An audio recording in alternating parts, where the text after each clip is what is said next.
That's how it's gonna be, a little test tube. It's most likely to be a highly infectious virus. Guy steps out of Times Square station, smashes it on the sidewalk. Welcome to Zero Net Review, a show dedicated to handcrafted studies of genre fiction. I'm author DC McNeill, and I'm joined, as always, by Patrick Laverne, a famous author who has everything you could ever want, but it's just not enough. Any price is worth getting the creative juices flowing. Well spoken, and as always, J.M. Anderson, a professor disappointed by his own understanding of the universe. I think it's really interesting that out of all of the characters in here, you're like, let's make him the smart one instead of the stalker who doesn't really have friends and just goes out in the woods and kind of like walks around aimlessly.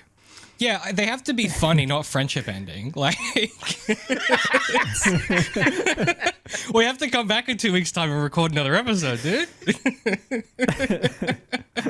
I am fully aware, though, so we're all good. Also, he's the only happy one, so do with that what you will. Well, happy. Fair. He's also the guide that leads the others. It's true. Which is you. Which is me, so that's why it can't be you, Jam. So that makes sense. Leadership quality of a teaspoon, the professor has. Welcome back to our continued study of the post-apocalypse genre, brought to you by the Zero Indent Patreon subscribers. We'll make the shows and articles that shape Zero Indent. Today we are watching 1979's seminal Stalker, written by Arkady and Boris Strugatsky, directed by the one and only Andrei Tarkovsky, extremely loosely based on The Roadside Picnic by Arkady and Boris Strugatsky. Now, you know, if this episode is weird, okay, it's a weird film to talk about to start with, but if it's weird, it's because me and Pat are recovering from illness, okay? We're on the uptick. Famously, this podcast has a low constitution score, okay? Patrick and I catch literally every bug that goes around every flu season. Jam and Pat literally can't see without their glasses. And me and JM can't lift anything without destroying our backs. So it's sort of, I would say that we are fragile boys, you know? We need shirts that's, you know, the sticker that's like on like a package that says fragile? We need like a fragile boy shirt, I think. What great merch. Yeah. It's a joke for 3 people, but hey, you know, Yeah. that's fine. Isn't that most of this show? You know, I want to say some stuff at the top here. Obviously, you know, us eventually covering this, or let me say it this way. Me eventually talking about this film into a microphone was inevitable, given both my politics and the number of things I've talked about into microphones. But before I, like, disclose some of the stuff around this film, I'm so curious what you guys knew about the film going into it and what you thought of it. Because I sort of, you know, I picked this deliberately to attack JM as a person in a lot of ways. You know, it's a second language film, which I know is going to annoy you to begin with, because the reading thing I imagine is quite distracting for you. It's an art house film, which I imagine is also quite annoying to you. And it has no sort of clear conclusion about what it's about. So I'm curious, JM, to go to you first. Yeah, what did you know anything about this going into it? And yeah, like, what was your experience with it at a high level? So, no, I did not know anything whatsoever about it. To backtrack your opinion, to backtrack your opinion slightly, I grew up watching like Crouching Tiger, like those kinds of movies. So like I'm used to having to read my movies. Okay. So that's not entirely abnormal. There are a lot of people. Like I've worked with guys. I've worked with guys that like will not watch the anime unless it's dubbed because they like literally say like I cannot read while I'm watching a thing. Yeah, so Pat, I get it. What's the correct internet opinion to have on that? Can you fill us in? Just that it's the wrong opinion. Is that pretty much is that washed unk behavior, Patrick? Good try connecting with the kids there, David. maybe hey, we could pick up some Gen Z audience. There's still time. You know, TikTok and stuff, you know. Yeah, I don't know. I just that it's it's the inferior way to experience anime. I think is just the general opinion. But yeah, sorry. Jay, Okay, yeah, go on. So that was a worthy detour, I think. So some of the description that you gave was also accurate with like the 2.5 minute long takes where it's just a man, like the back of his head while he's looking at the scenery, and there's nothing other than that. Like that stuff, yes, really, really bugged me because I couldn't figure out the point to it unless it was just films did that a lot in the old days. Like I'm thinking back of like Star Trek 1 where they like orbit around the ship for like 10 solid freaking minutes because no one had like done that in movies back then. So the audience really, really enjoyed getting to see this ship from every angle, and it really was immersive to them. So like there's a point to long takes from a certain perspective, but I could not figure out what this was supposed to be doing. And even going back and thinking about it extensively, I don't think there was a purpose. I think it was just like an aesthetic thing, and there was no story or character purpose that I have been able to figure out. I do have multiple pages written as to what I think this is, like the story and the themes and stuff, and I am fully prepared for me to give my pitch, and then David's like, nah, bro, it's about capitalism. Well, we'll see. It's complicated. It's complicated because of how it was made and when it was made. Yeah. But like, did you enjoy it, or is this, or are we at a level of art house where enjoyment is not really a going question? It's actually very much like I'm blanking on the name of the story that after London. It's very much like that, where I loved the setting so much that I really got into the story. So like just these guys out walking in the woods, like that's my jam. Like I'll sit there and watch it and enjoy it because it's trees and rocks and they're going exploring. So I was into it just from that. If it was in maybe a different setting, then maybe I would have been not as much into it. Plus, I was also very much trying to figure out like what is the symbolism of all of this stuff. So I was also actively more so than usual, because a lot of movies don't require this much thought to understand why Spider-Man is punching that guy with the ski mask, you know? So I was more actively engaged than I normally would be in a whole lot of movies. That's interesting. I didn't. Yeah. I mean, it's pronounced after London, just for the record. After. That's, I don't know, man. Oh. It takes away some of the gravitas. You know, if you go, oh yes, I was reading after London. It's, you know, after London. I don't know, man. Someone, our English listeners just got really mad. Yeah, You're just mad that the US won against us in FIFA. Yeah, I am. In FIFA, yeah. Patrick, it's not. Yeah. I said this was going to be a weird one. Pat, talk to me. Yeah, what did you know about this film going into it? Yeah, how did you find it at like a high level?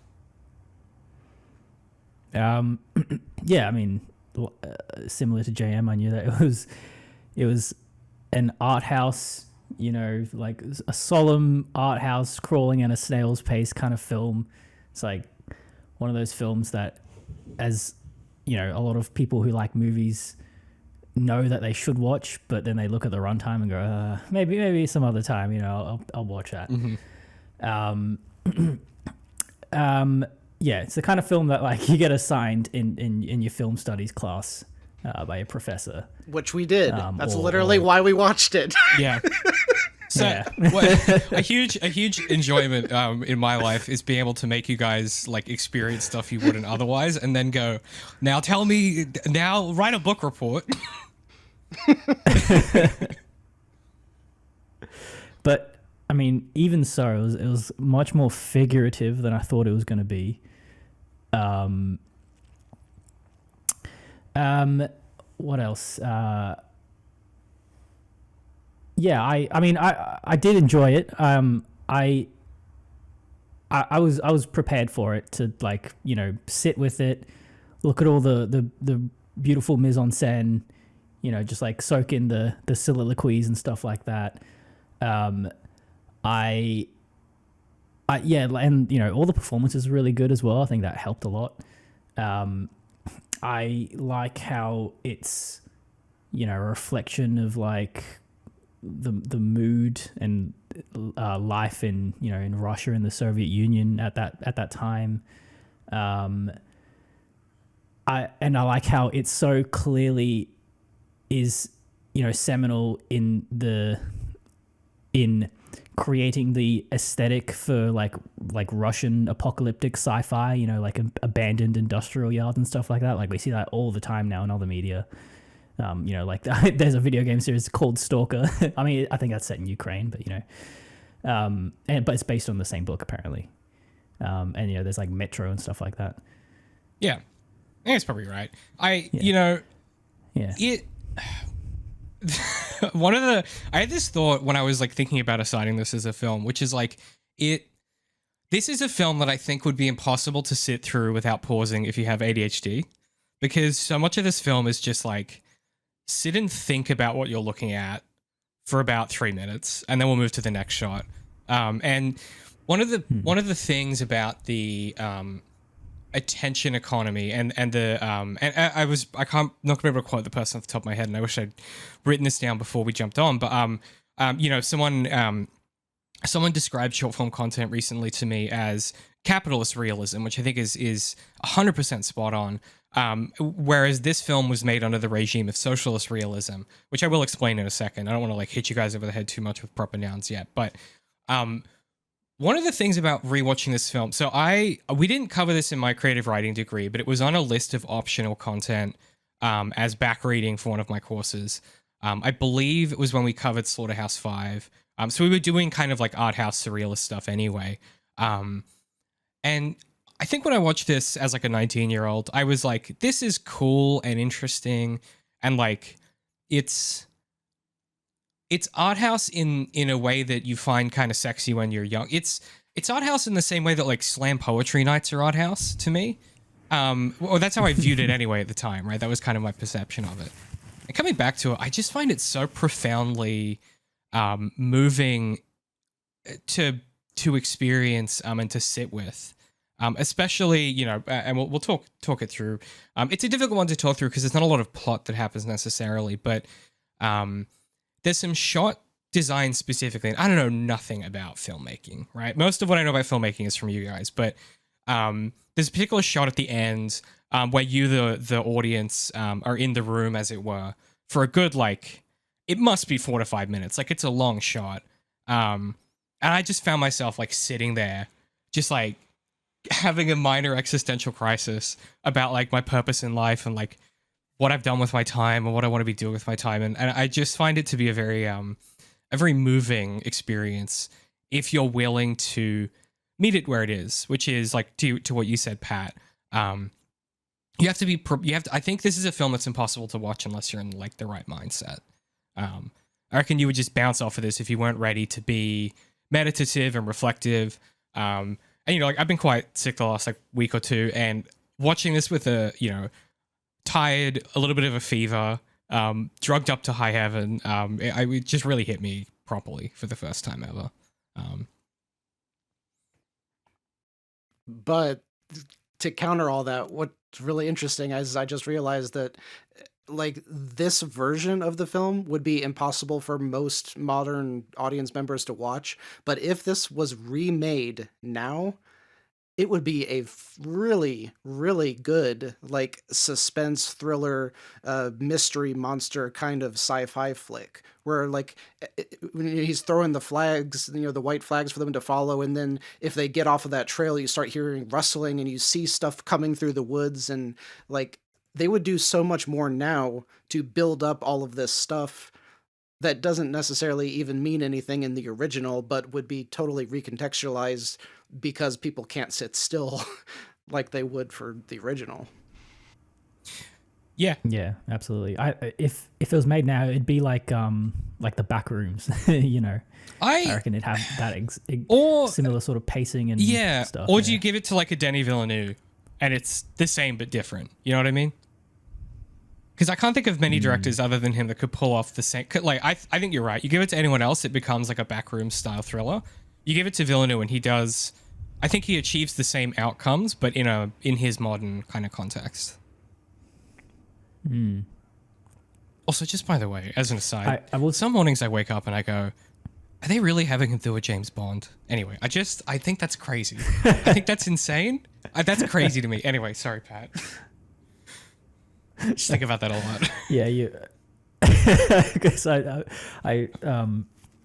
told David that a couple weeks ago, and he didn't believe me. No, it sounded like a lie. And then we looked it up. Yeah, I know it did to me as well.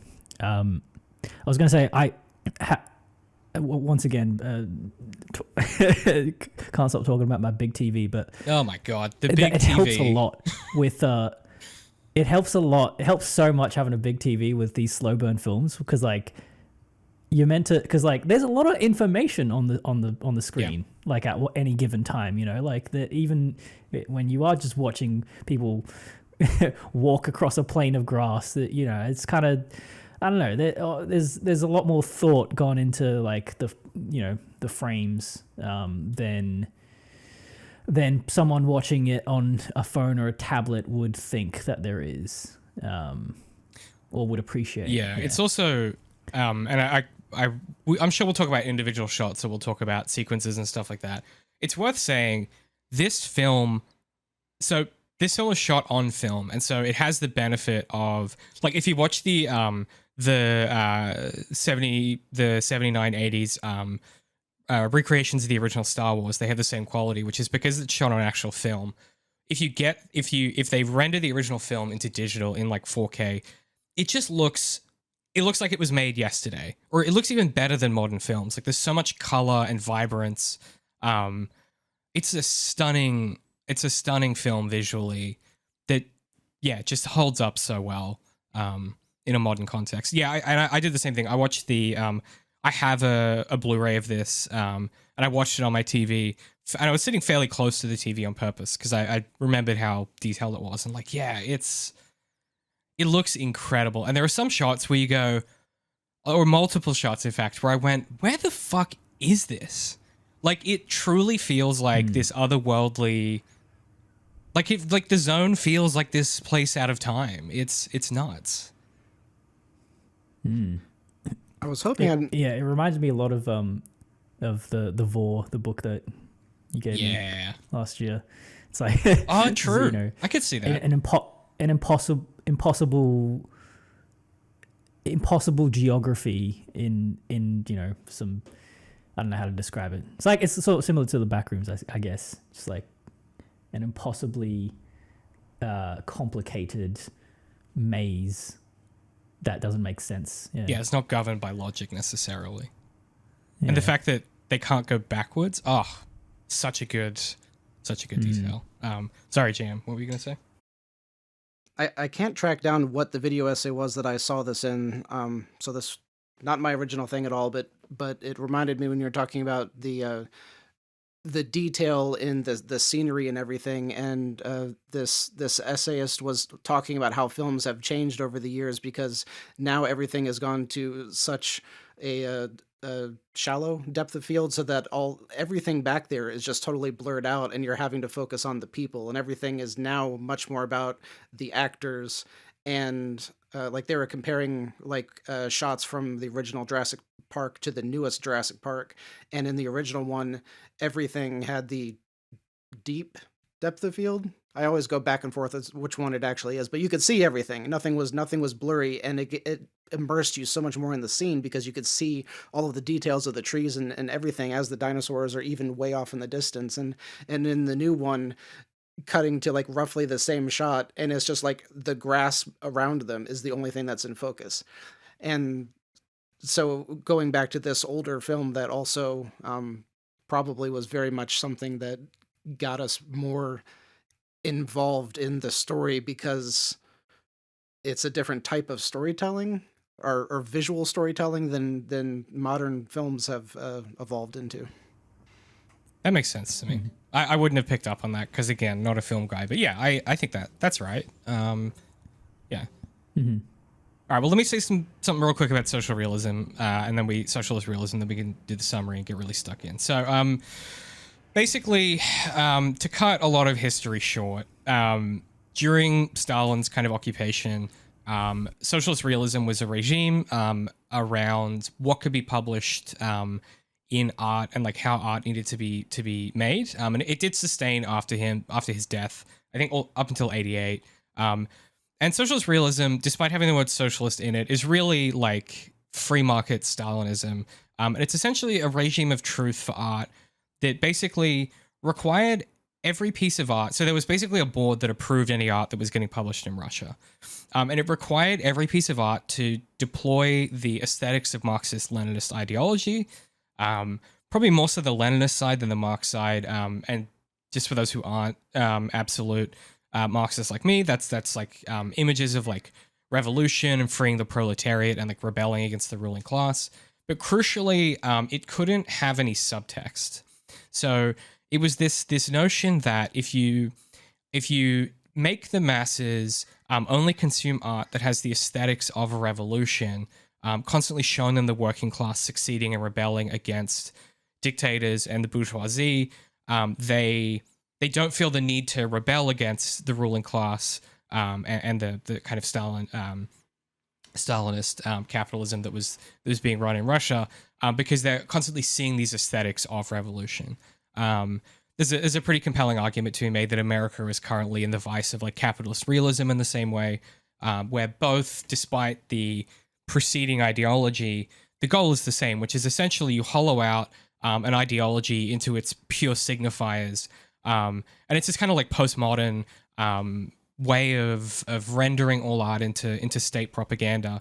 And this film was despite its very art house nature, was made under socialist realism. And there's this big, a lot of people have argued how and why Tarkovsky got it through to the keeper to actually get it made. It's not really particularly well documented.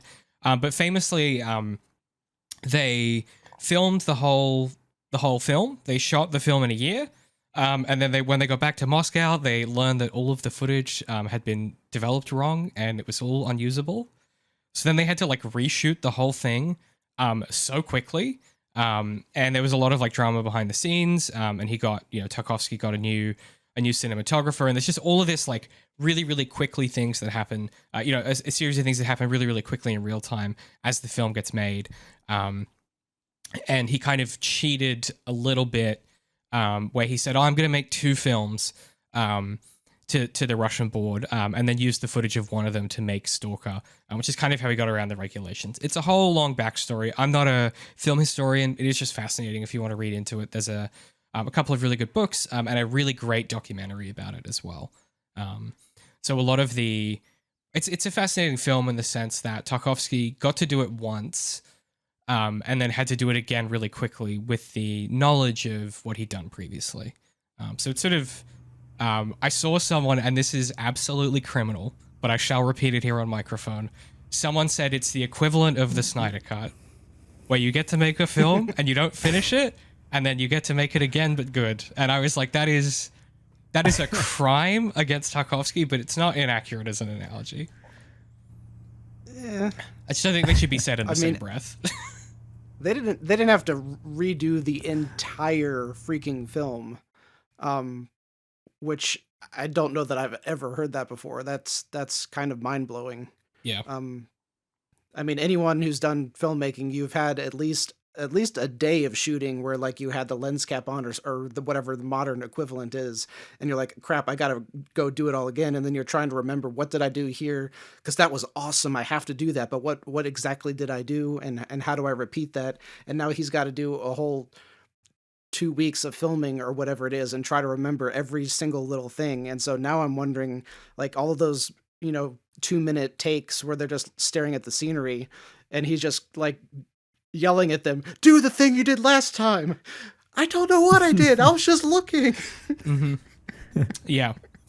The funniest thing about the second filming is that he slowly, as it goes on, fires everyone around him. And he ends up shooting the film in total 3 times for this finished product, which is crazy. Damn. but proof that reshoots can be good. That's why You don't have to put Kate Mara in a shit wig. You can actually just do a good job. that's why all the actors look so harried. Literally. No, like legitimately. And it was miserable and cold and shooting went on too long, so it was like winter and they're like freezing. It really does add to turns out if you torture your actors, they really look tortured.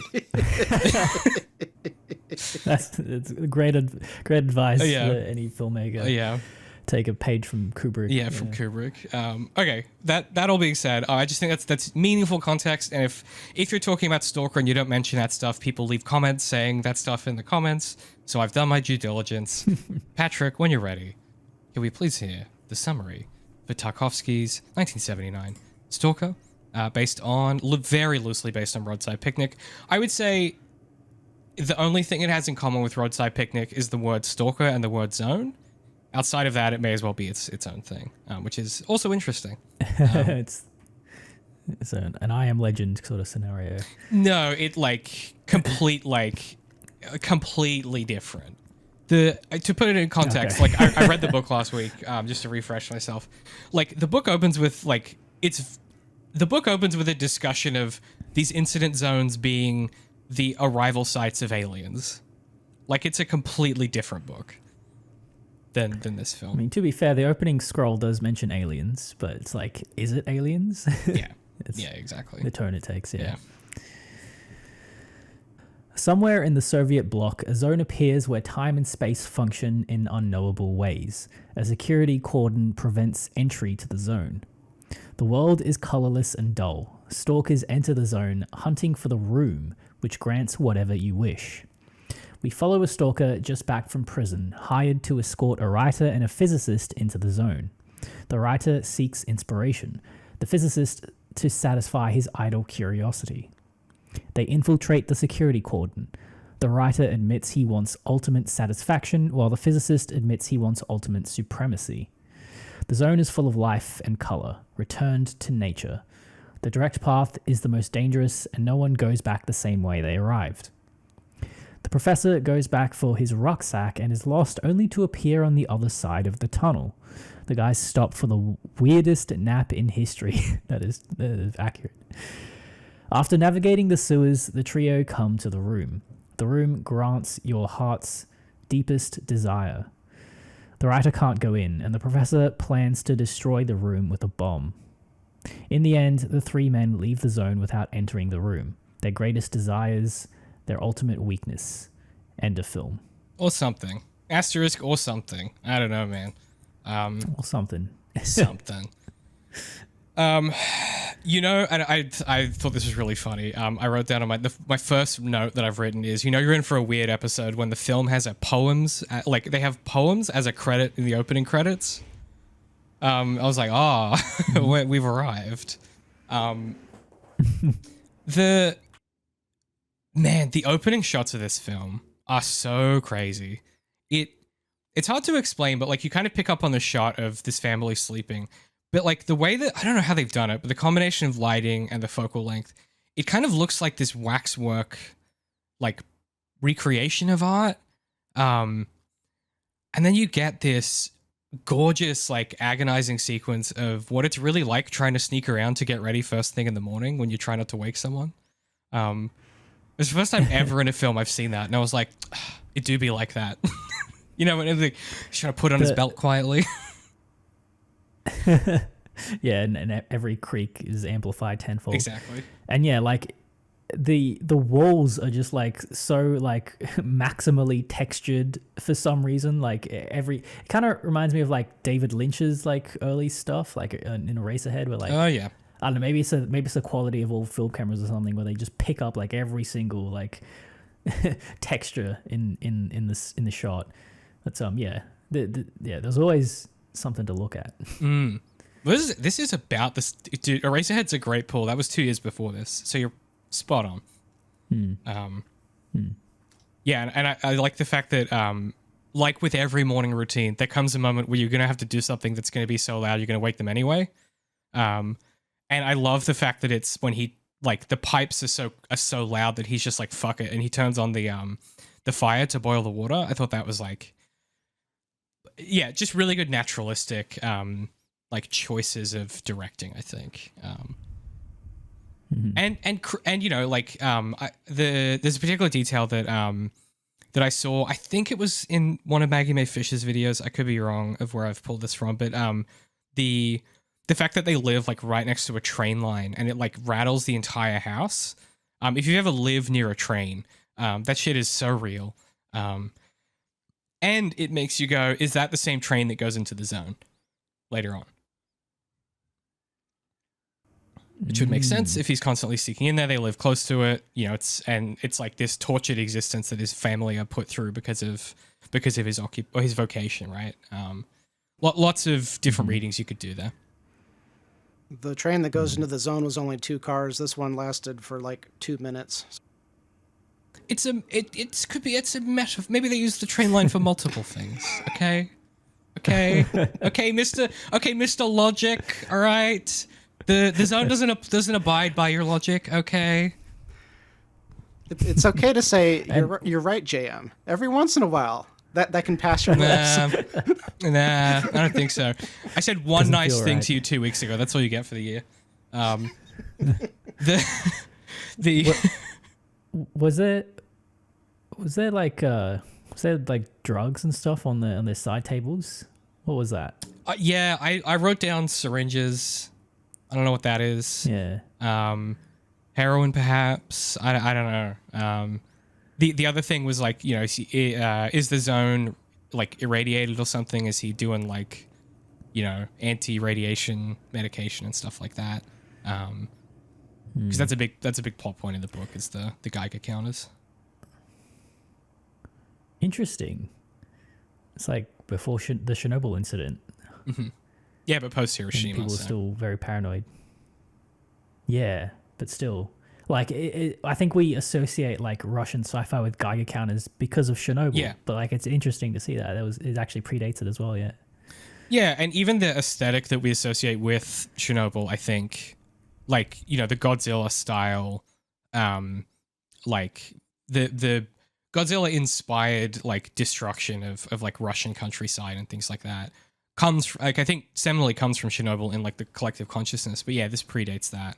And yeah, I mean, the book was in the 50s, so you can kind of feel like you can feel the echoes of World War II and the decisions of America in that conflict, kind of echoing up through Russia, in really interesting ways, in the sense that, like, you know, when the book was written, technically Russia and America were sort of allies, kind of, after World War II with Hitler and you know, Stalingrad and stuff like that. So there's this complication, I think, to the international affairs happening beyond the camera lens that I think really inform where that paranoia lies, and the fact that, like, they don't name the state apparatus that has, you know, put up this security detail, and I love the fact that you know, as they're sneaking into the zone, they're kind of having these little snippets of conversation, and it's really evident that, like, the soldiers are terrified of going into the zone,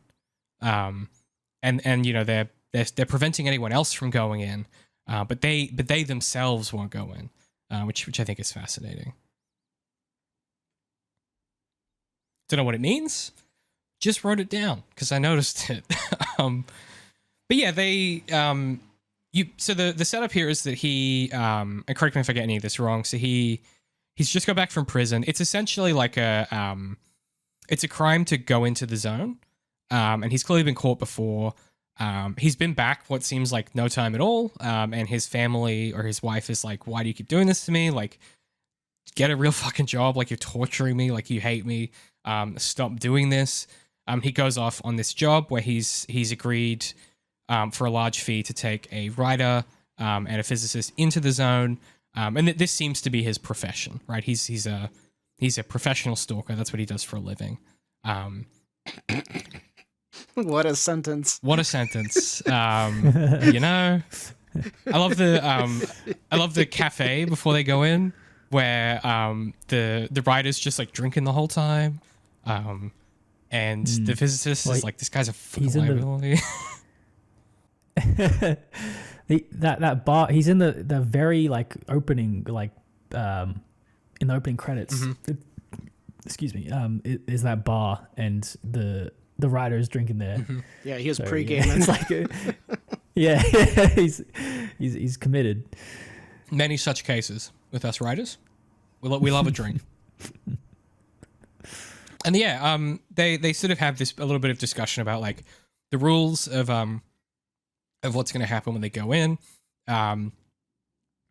And then yeah, the sequence of them sneaking into the zone. Oh, this is one thing we haven't said out loud.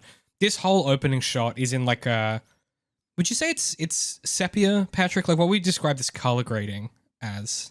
Is it sepia? Is that? Yeah, I mean, now that you say that, it sounds right. I don't. It's again. I don't. You have the film. Listen, you have the film qualification, not I, man. Come on, both of you do. Step up. I was nodding for anyone who could not see that. Yes. Oh, were you? I wasn't looking at you. I was gonna say JM would know. Okay. Okay. Maybe I'll ask Eric. At least he listens to me. No, I listen to what you say. I just ignore the words. Yeah, that's true. Yeah, you can't. You're not wrong. You're not active listening. This sequence of them sneaking into the zone is fucking awesome. Like I dare any modern filmmaker to Pat's point about like the back rooms and stuff like that, creating this amount of tension with what is ultimately just like a bunch of like empty, abandoned backlots and like side streets and stuff. It's incredible. I was on edge the whole time. The shot of when the physicist is like sneaking along the little retaining wall past the lake, and you just get this pepper of like assault rifle fire into the water. I think the physicality of it is the thing that makes it go. And the fact that like they need this rail car to get into the zone, and it may not be there. And it's like, this whole sequence, I was just like completely enamored by the anxiety and the tension. I thought it was brilliant. Mm-hmm. And the build of the car seems like it's gonna fall apart at any second along the rickety like mud and wood. The suspension's like basically non-functional. Every bump seems like it's gonna break it. Yeah. Which is, I mean, think about it. Is that the third time they filmed with that car? What if it was like a brand new car? Yeah, exactly. That's so funny. And the little rail car, it seems like it's gonna explode. Like it's just the vibrations of it. Yeah, really, a really physical, like tactile sensation to everything here, in a way that I really, really appreciated. And and what I love is that you get all of this tension. They get on the rail car and they're going away, and you're like, are they gonna get out? Are they gonna get out? And then it just fades into this like I don't even know how to describe the rail car ride, because there's a couple of things boring. that happen. You describe it as boring. Incorrect. I think it's here to release that tension, right? Because you literally sit on this rail car. It's about 2 or 3 minutes. Like it's not. I mean, it's a long time, but you just kind of hear the sound of the tracks. And the camera kind of focusing on the men contemplating what they're doing. And it alternates between this like crazy anxiety, and I've written here, to be fair to you, JM, and kind of boring, as you, the audience, kind of like, I don't know about you guys, but I watched this at night. And I was drinking whiskey, and I was kind of closing my eyes, going, "There's not much happening." As they were closing their eyes, going, "There's not much happening." And then it's kind of hypnotic, and then you get the first shot of the zone, and it's in full like electric color, like it's so vibrant, and it's such a revelation. I think the boringness of it is really in service of that like pow when you get the first shot. I was literally awestruck. I think I said out loud, "That's awesome." And Yeah. I think that the reason for that, for our reaction, is because I had mentioned before that the camera is not here looking at their faces so you could understand their emotions and stuff. You're looking almost at the back of their head and a little bit of their profile. So that, I think that's what makes it boring, is because there is no human emotion going on to connect you to the scene. So you're just left wondering, like, is he scared right now? Is he excited? Is he happy? So like if he were facing the camera and he could start off just kind of neutral, and then get more and more scared as they get into the zone, or it could be the opposite. He could be terrified as they're starting the journey, and then as they get into the zone, he could be calm and start smiling and be happy. But we don't get any of that. Like, that would have drawn us into the story, but because they turned him around away from the camera, it has the complete opposite reaction, and now we're bored because we can't empathize with the character. Now, why they did that, and I'm going to call him Tchaikovsky the entire time. Ugh. I apologize. I did it the entire time. For weeks, I've been calling him that in my brain. It's not right. I know. I know. Okay, let me ask you a question then. I mean, Like, okay, you good. I was gonna say, like, why the choice to do that then? What effect does that have? I mean, maybe he didn't want the censors to watch the movie, so they would pass it. It's like, maybe if they get bored, they'll let this on through. oh, fine, whatever. Just stamp it, move on. That's Yeah, this one's good. Yeah, talk to me, Pat, because I think this is a fucking genius choice. Yeah, well, I exactly what you were saying. Like, it's the Stalker's whole thing as well. Like, why does he bring people to the zone? It's because he gets a sense of excitement and fulfillment out of it. You know, it colors his life quite literally with this juxtaposition. And you know, like, I think it's more, and it has to do with stuff outside the camera as well. To what you were saying before, like, I think, you know, life at this time in Russia and in the Soviet Union was a bit colorless, figuratively. You know, it's, as I understand it, like, you know, what, 79, like, this is in the Brezhnev era, which is like an economic downturn era compared to Khrushchev the decade earlier, and this is before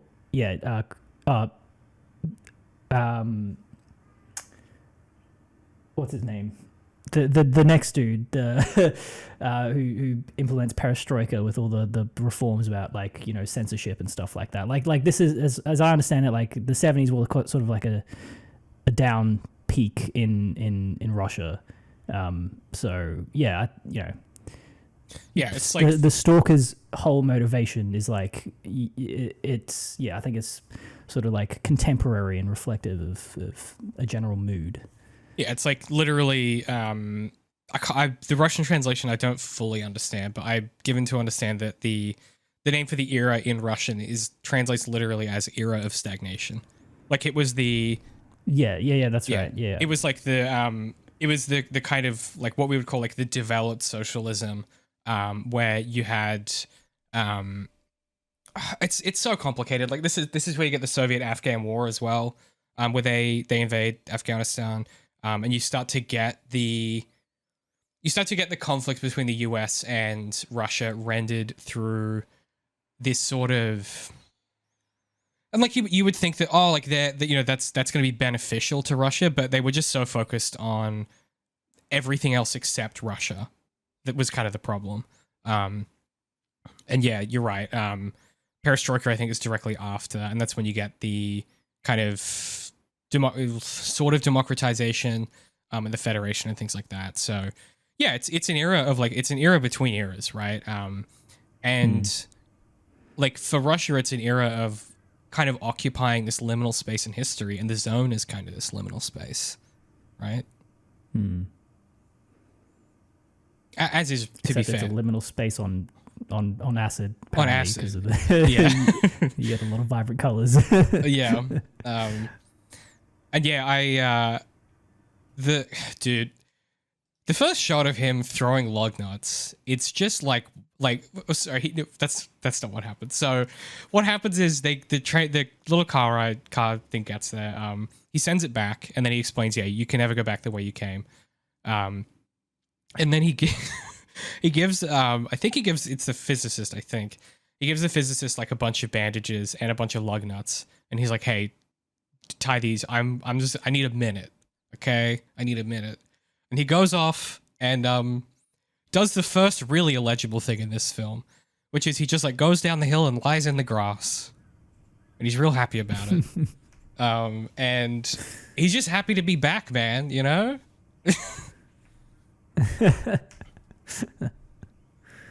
Are we intentionally or accidentally skipping over the house that he was looking at, and now he's laying down to remember all of the stuff in the house that he used to live in?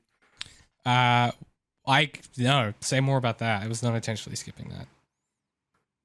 So he was walking towards a like house, and you could see like trees and grass like growing out of the windows and stuff. So it's all dilapidated now. And then he like lays down and is remembering, and I'm assuming that was like somehow he got the wife out before, or maybe he met her after, and that's where he lived before. But whatever, I'm assuming that was his house before they had to abandon this place and go to the real world.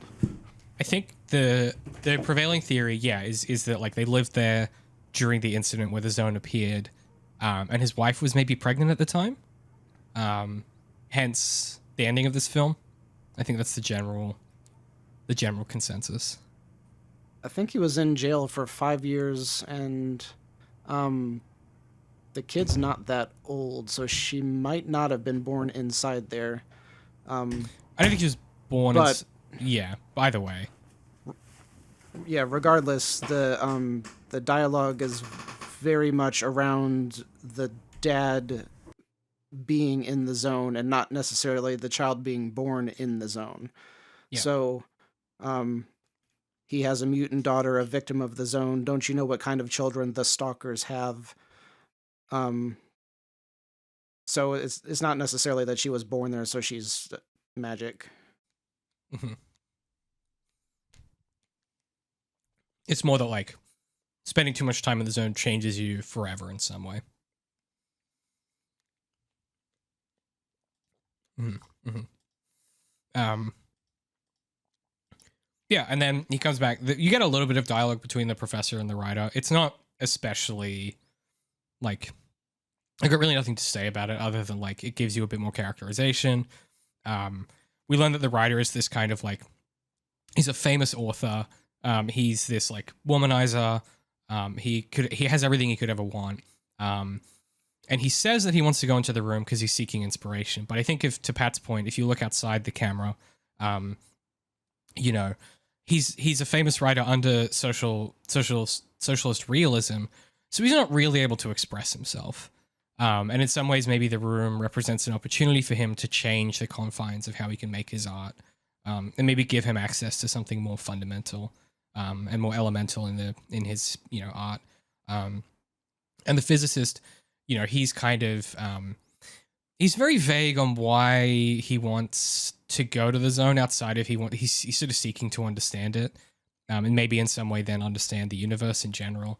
They have an argument later, which we can talk about in some detail, but it's kind of the summation of the little exchange they have. And I love the brevity of these exchanges as well. Like they're not yet philosophizing at each other. They're just generally chit chatting. Isn't this also the part where they talk about Porcupine, the Stalker's former mentor? Yeah, his mentor who taught the Stalker. Which again, that's from the books. Okay. And Porcupine's whole deal was that he was a stalker and he went into the room. I don't know. I don't know if more of this is revealed later in the movie or if like it mostly is revealed here. But he took his brother through the zone. His brother died. The stalker went into the room and then he came back with a bunch of gold.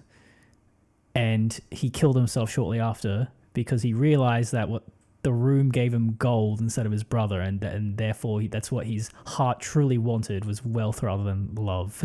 Yes. So, yeah, and it despaired him. Yeah. Well, yeah, because that's like the threat of the room, right? It's like you think you want one thing, but it's your true heart's desire that gets granted, right? Yeah. Yeah. It's like, you know, I would go, you know, for example, you know, I'd be like, oh, I want to be, you know, a successful artist. I don't want to be tied down by capitalism, you know, and I go into the room and I come out with like a mega yacht, you know, like that would be crushing. That would be crushing. You come out with a pint of Guinness and you're like, fuck, yeah, fuck. This is what I want, but fuck. It's not wrong. Yeah, and that's obviously the kind of existential threat the room can impose upon you.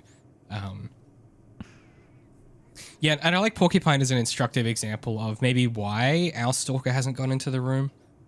You know, he saw it kind of undo his mentor. And you know, if you wanted to be super reductive, you could kind of go, well, yeah, it's about the journey, not the destination. But I think that's a real like Spark Notes understanding of what's happening there. Well, it's also specifically noted, a stalker must never enter the room. A stalker must not enter the zone with an ulterior motive. So the stalkers are called to only be guides, and that is all they're allowed to do. So Porcupine going in the room was like cursing himself in the first place. And are they Porcupine's Where did rules? he get this rule from? Yeah. Wait, say that again? Well, like where did these rules come from? You know. I mean, that's a solid question, because the only one that we know that these rules are coming from Stalker, who talks about them like they are utter fact, but he got them from Porcupine, and we don't know where he got them from. So a bunch of that is like up in the air. Like they even at some point they address like, how does anyone know that these wishes actually come true? And I'm pretty sure they're like, well, Porcupine told me. Well, how does he know? I mean, truth is a social production. Like, you gotta really, like, especially in this era in Russia where it's like people just say things are true and then, you know, through the mediation of the state, they become true. This era, like, that doesn't happen today. It's different. All the time.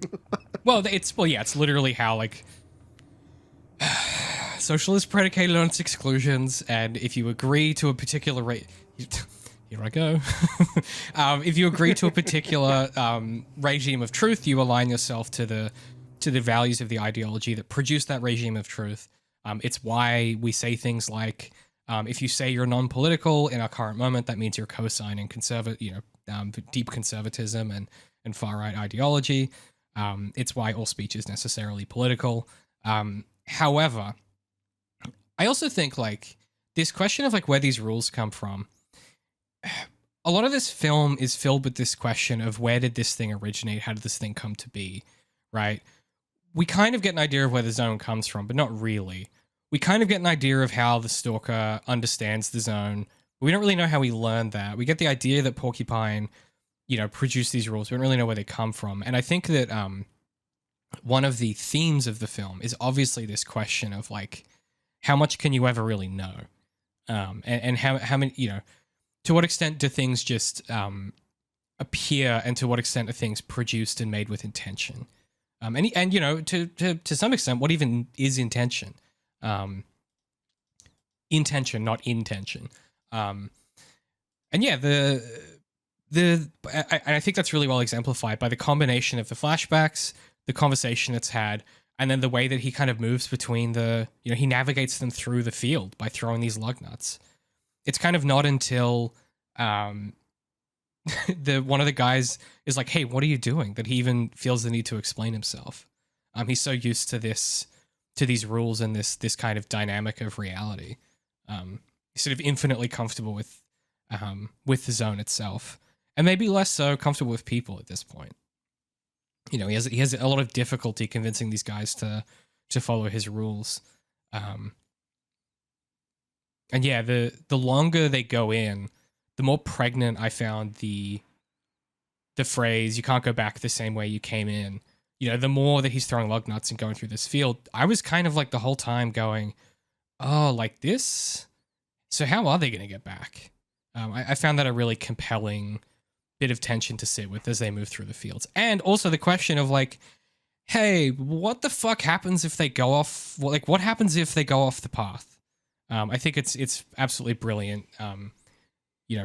Brilliant production of tension in the wake of the porcupine stuff in the conversation. So there's something else interesting at this point, and before Stalker walks off to look at that house and lay in the grass for a while, he mentions the flowers are gone, and he can't even smell the the trampled part, because there used to be like a flower bed there, and Porcupine stamped down all of the flowers last time they were out there, and he told Stalker one day he'll understand why he did that. Which I don't know we ever got an answer for, but after Stalker goes down there and the other two guys are talking, and then one of them is like, "Oh, there's flowers blooming over there. I can't smell them. I can smell the bog down there, though. I can smell the dirty, stinky bog, but I can't smell these clean, fresh flowers." Mm-hmm. Yeah, I've written next to that note in my notes, "Hey, what the fuck does that even mean?" I have no idea. I mean, you know, I suspect it's something to do with like that, you know, this idea of like sweetness being this kind of seductive thing that's going to lead you off the path, right? If you give in to the kind of material simple sweetness, you're going to get lost in the sauce type of thing, and that's gonna steer you wrong in the zone. You got to stay on task type thing. You gotta be soft and flexible like a newborn baby is the analogy he gives a bit later on. Yeah. Okay, buddy. Sure, pal. Apparently that's from the Tao Te Ching. Oh, is it? Is interesting. Yeah, apparently. That makes sense. From my cursor research. Yeah. Okay. Sure. Which is funny because that, you know, the Tao Te Ching has a lot of stuff about water in it. They went to a baby instead of. That's fine. If it was a Stoicism book, it would be like, you must become the rock in the sweeping water. You know, like that type of shit. It's like the opposite of that. I mean, it's you know, this whole thing about like, you know, being water and being flexible and going with the environment, like that's always the solution to like these kind of sci-fi premises, you know, like in that book The Vor as well, like the, you know, the impossibly shifting forest, like that's sort of the same logic as well. You can't plot a course, you have to, you know, go where the path leads you, kind of thing. You know, same like I always have Alan Wake in my mind. You know, that it's the same thing with the dark place. You know how it forms, you know, from your consciousness and your unconsciousness, and you sort of have to go with the flow. The back rooms is sort of like the same thing. That he says, the Stalker straight up says it's just as we've made it, we and our state of mind. You know, yeah, it's always the case that like you have to be one and move with the environment, and yeah, don't just let go of your like pretensions and you know, whatever hardline ideas that you have about how this is going to go, or who you are or what you want to do or something. You have to go with the flow, man. Yeah, you have to accept the world as it is in order to, you know, better yourself and achieve what you desire. And if you kind of, if you're only ever reacting, then you're never moving forward. You're always going to be sort of producing friction that's bad for you, that threatens like that fulfillment or you know, if you think of this film as like ultimately a metaphor for like life and the meaning of life, then yeah, like you won't reach the room unless you can kind of as you say, Pat, like kind of become one with the zone and sort of accept it. And accept that like not everything has an explanation, and that like not everything is going to cohere. And that there is going to be like entropy that you don't fathom. Like the thing about the trampled flowers, where Porcupine's like, one day you'll understand why I did that. Maybe he won't. But it's the fact that it's an unknowable question is the point. And you have to accept that in order to move forward. Yeah, it's I don't know what the analogy is, but you know, something it's for some reason it sort of sounds like some Greek mythology in my mind, where like the trials you have to overcome to get to the goal develop you in a way where the goal is ultimately meaningless by the time you get there, kind of thing. You know, the zone seems to do the same thing, where it breaks you down to the point where when you reach the room, you don't feel compelled to go in it after all that.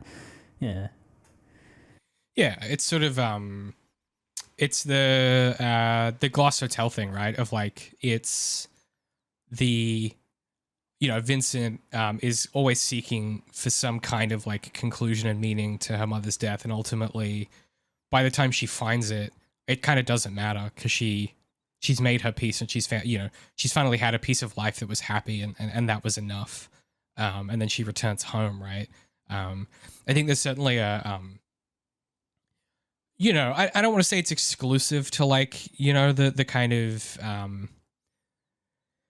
to the left ideology necessarily, because, you know, Stoicism certainly has some of this, and that's definitely sort of a conservative project in some capacity. But yeah, this it's this idea of like, if you seek to dominate and to control, then you're never going to be able to find like peace and harmony, or yeah, once you get to that, if everything in your life is about getting to that goal, it doesn't really matter, because by the time you get to that goal, you're not going to want it.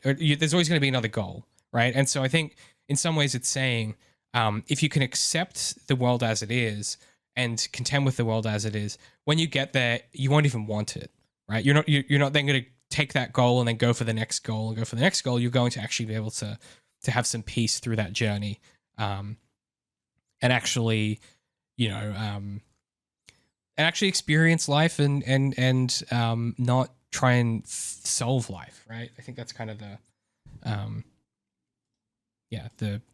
think that's the point of why it's such a maze, and why it's sort of like they go through this tunnel, and it's so confusing because it like loops back, but it doesn't loop back. And then the professor goes back for his rucksack, but then he's on the other side sitting there eating a sandwich. And like, the Stalker's like, how the hell did you do that? Like, that's not possible. Like, even this guy who has such a coherent understanding of how this place should work, even to him, it remains a mystery. And perhaps that's why he's always going back. You know, is that it can never be solved, and that's sort of the point. Much like life. I'm pretty sure that was the opposite. I'm pretty sure that Professor literally went back to the beginning, and the cave system turned into a maze that redirected them back to the beginning. Because when they come back out, they're like, "Oh, who threw the cloth up there?" And he's like, "Oh, that's not one of ours. That's one of Porcupine's. He put it there to warn us that this entrance was one of the traps, and we shouldn't go in there." Because once they did go in there, it just redirected them back to where they started from. Right. Which then again calls into question that rule of like, you can never go back the same way that you came. Well, they did. You know what I mean? Like, it's just interesting to me. I think the idea of the traps were that they were literally sending you in circles back the way that you came. Where that... you can't go back the way you came, I think was a very, very literal, you can't go out the same, you can't exit the same entrance. Not that you can't literally walk backwards. Right. But like related thematically, I guess, is maybe my point. I guess one thing we didn't say before the tunnel is Is it the professor that tries the shortcut, or is it the writer? I can't remember.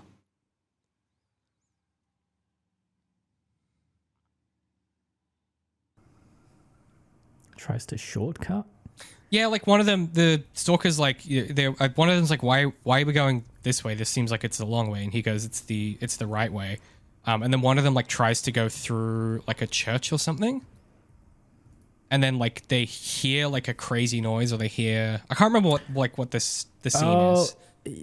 Yeah.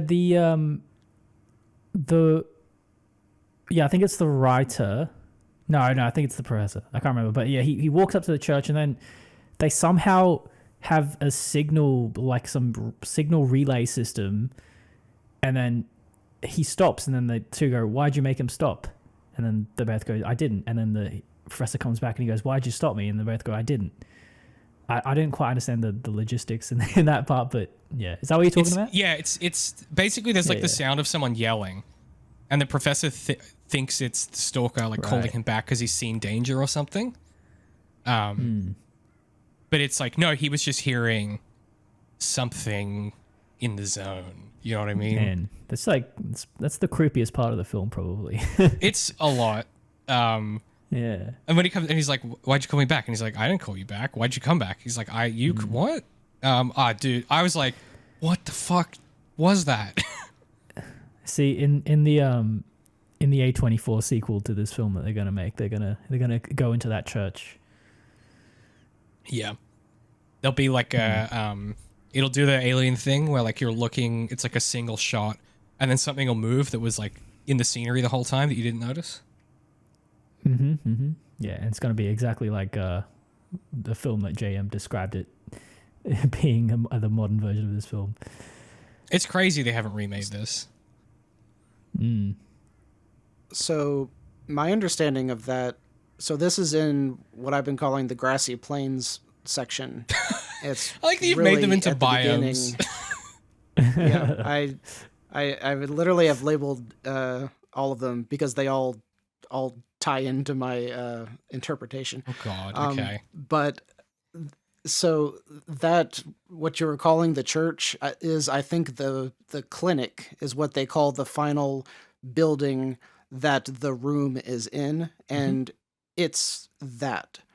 It's the same building, but they're not allowed to go to it the direct way, which is what writer or professor was trying to do. They have to do this long circuitous route, which is really, I wish they had made it look a little more like obvious that it was the same structure, because I think it's cool that I think it's cool that it doesn't. I think that's like a really interesting choice.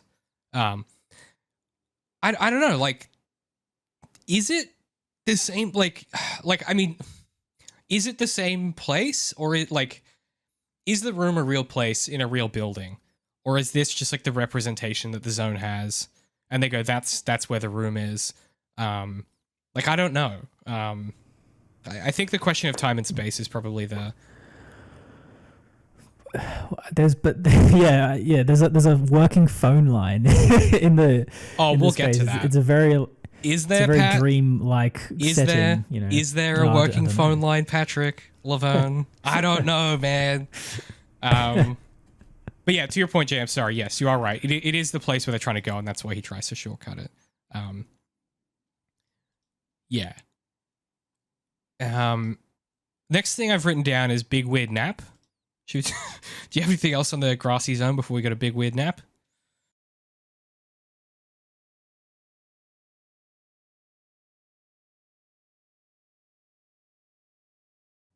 I'm sorry, what did you call it? The grassy plains biome?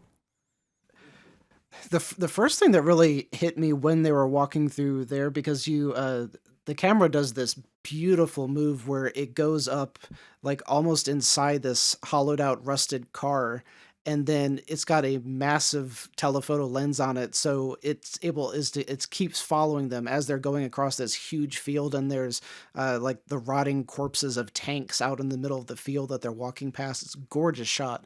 But that's when it hit me, when the camera goes into this car and there wasn't a skeleton.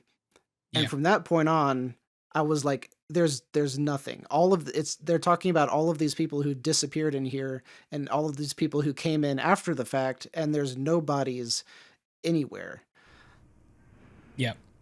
Yeah, it's really creepy. Was it there not one skeleton at the very start in one of the cars? I don't think I so. swear there was. In Maybe. the one that I'm talking about, when the camera moves in before it zooms, I thought that there was a skeleton and that was like the innards of the car. I could be wrong. Maybe it was a skeleton, but since we don't see anywhere else, I don't think there are any. Yeah, I don't remember. Okay, I've got this shot right now, and it.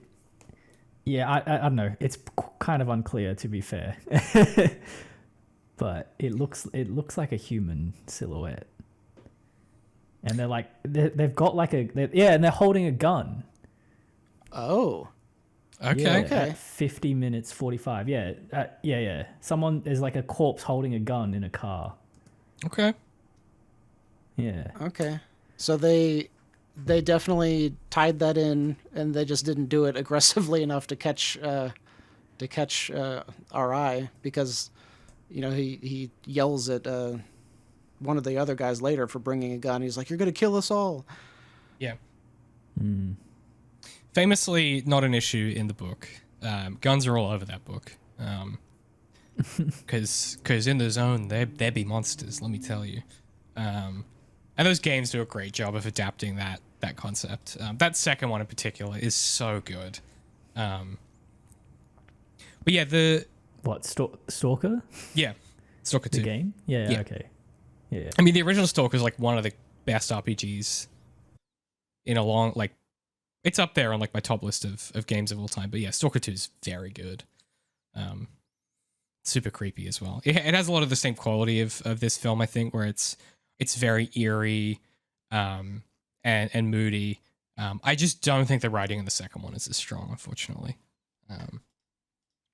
But if this film intrigues you, and I recommend the book, I recommend the games.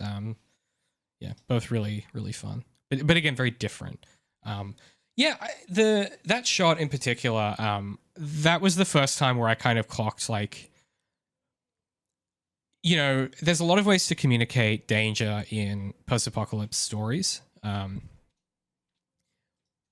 The notion of like seeing all of this seeing the abandoned tanks, I thought was like really impactful.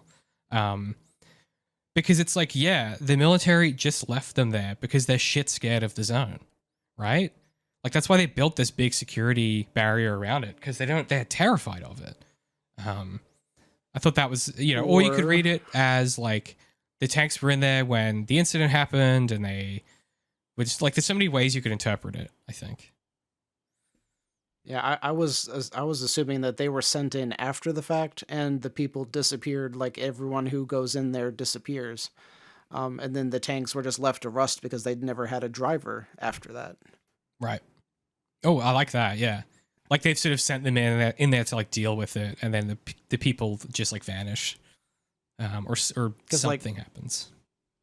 Because like prior to this, at least as far as the movie tells us, like this was just like a normal place, and there like wasn't a war or anything going on, as far as the movie tells us. Mm-hmm. So why would there be tanks there? So they were sent in after the fact. That was my logic.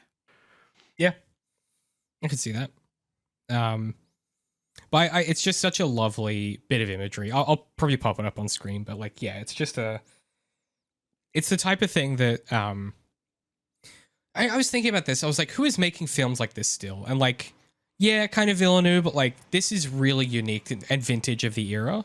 And I love how long they hold on that. To your point, JM, like how long it, I don't know what the terminology is. Is it a dolly? I don't know what the thing is, but where it moves past in like that the slow camera move, and just holds on them walking in the distance. I'm just gonna go with yes. A zoom? Because it does dolly forward until it's like inside the car, but then I don't think there's any way that they could have fit that camera through the car. and it is such a long zoom that I think they had a massive lens on it, and it's just a zoom after that point. Just a big lens. Yeah. That was my guess. Yeah. Yeah. No, I love that shot. And I love the, you know, there's this terminology that's thrown around a lot in like video game level design, which is environmental storytelling, which has become a really like, it's become a marketing word more than it really has meaning anymore.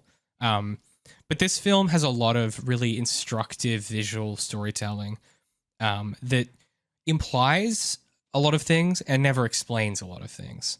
You know, I think in a modern version of this film, as it does that camera move and you see the body, they would have on their person some kind of label or indicator or like some kind of like signifier that would communicate the purpose of that corpse being there. Or they'd be in explicitly military garb or explicitly civilian. You know, it would be a clear aesthetic choice that would communicate something very specific. I like the fact that this film insists on being quite vague with those choices. And I like how that all sort of reflects like the nature of the room as well, because it's I don't know, like, you know, the nature of it, like granting wishes is sort of like sinister and you know, unclear, and it's like, you know, like a bit not necessarily like a monkey's paw situation, but like, you know, you could imagine how the vagueness and the mystery of like the desolation everywhere is might very well be like just straight up connected to how these wishes are granted by the room, you know, like it's like just such a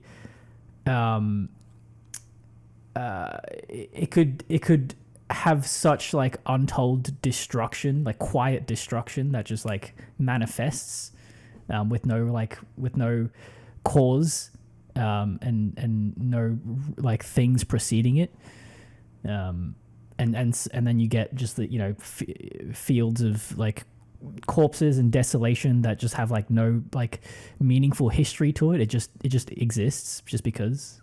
Yeah. There's a really cool line that I didn't know where to talk about, and it might fit with what you just said, but Stalker says, "Soon everyone will know of this place. They'll come here not for money or inspiration, but to change the world. I'd never take people here like that. A human is not capable of such love as would extend over the whole of..." Damn.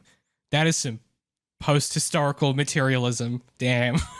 That's But that's so much. the other really cool thing is Pat dropping the name or the idea of the monkey's paw, because do you remember what the daughter's nickname is?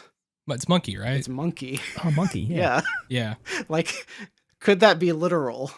Like, My suspicion is that the Russian, I don't know, man. I feel like the translation there, Monkey might be them. This is a pretty common thing with like translations. This happens all the time in French translations as well, where there are like nicknames in certain languages that don't have direct translations. Yeah. I think it might be one of those things. I don't think it's literally monkey, although funny if it were. You know,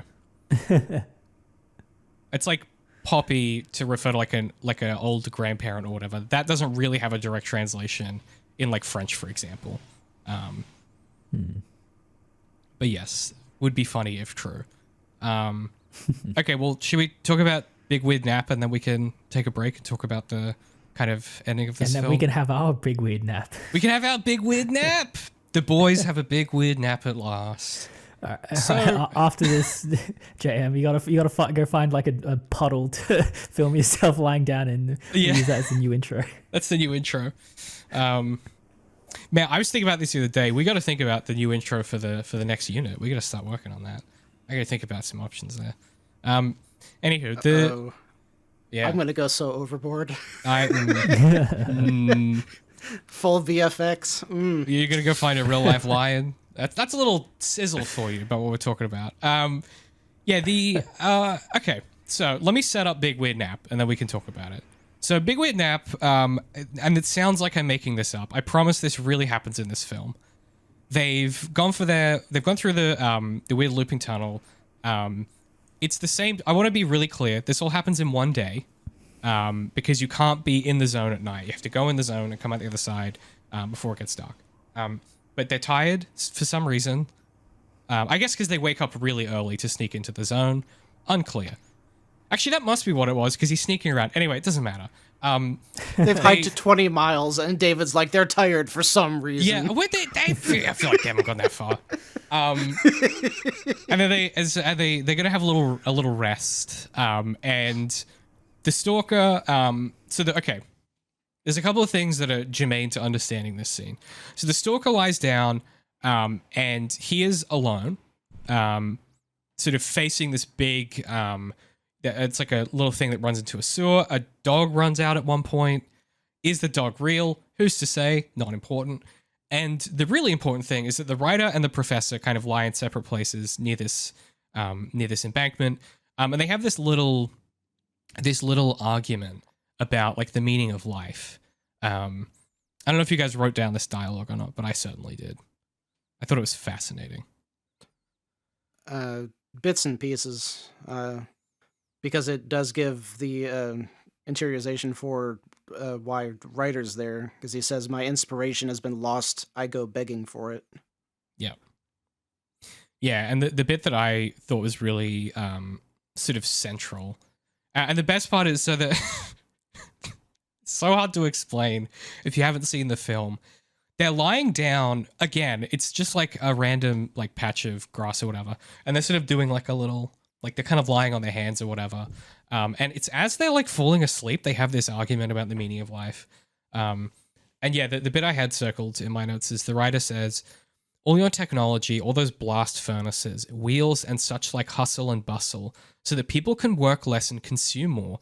They're all crutches, artificial limbs. Mankind exists in order to create works of art. At least that's unselfish compared with all other human activities. Great illusions, images of absolute truth. Are you listening to me, Professor? Then the professor says, what unselfishness are you talking about? People keep dying of hunger. Have you been living on the moon? And it's the most like a Marxist tries to explain the meaning of life to a normal person conversation ever. And the thing that I really like about it is, and this bit I have no idea what to do with. So they have this argument while they're falling asleep, and then they wake up, like, and the writer and the professor are ostensibly sleeping on top of each other. It's so strange. And the stalker has a dream, and the dog is there, and I don't know, man. This is the weirdest nap of all time. What do we make of Big Weird Nap, boys? Cat's watching the scene as we speak, I can tell. Yeah, well, okay, so you know how you were saying, like, on the train ride there, you were sort of zoning out. This is where I was zoning out. Did you have your own Big Weird Nap, these Pat? guys. I sort of did. Yeah, I didn't...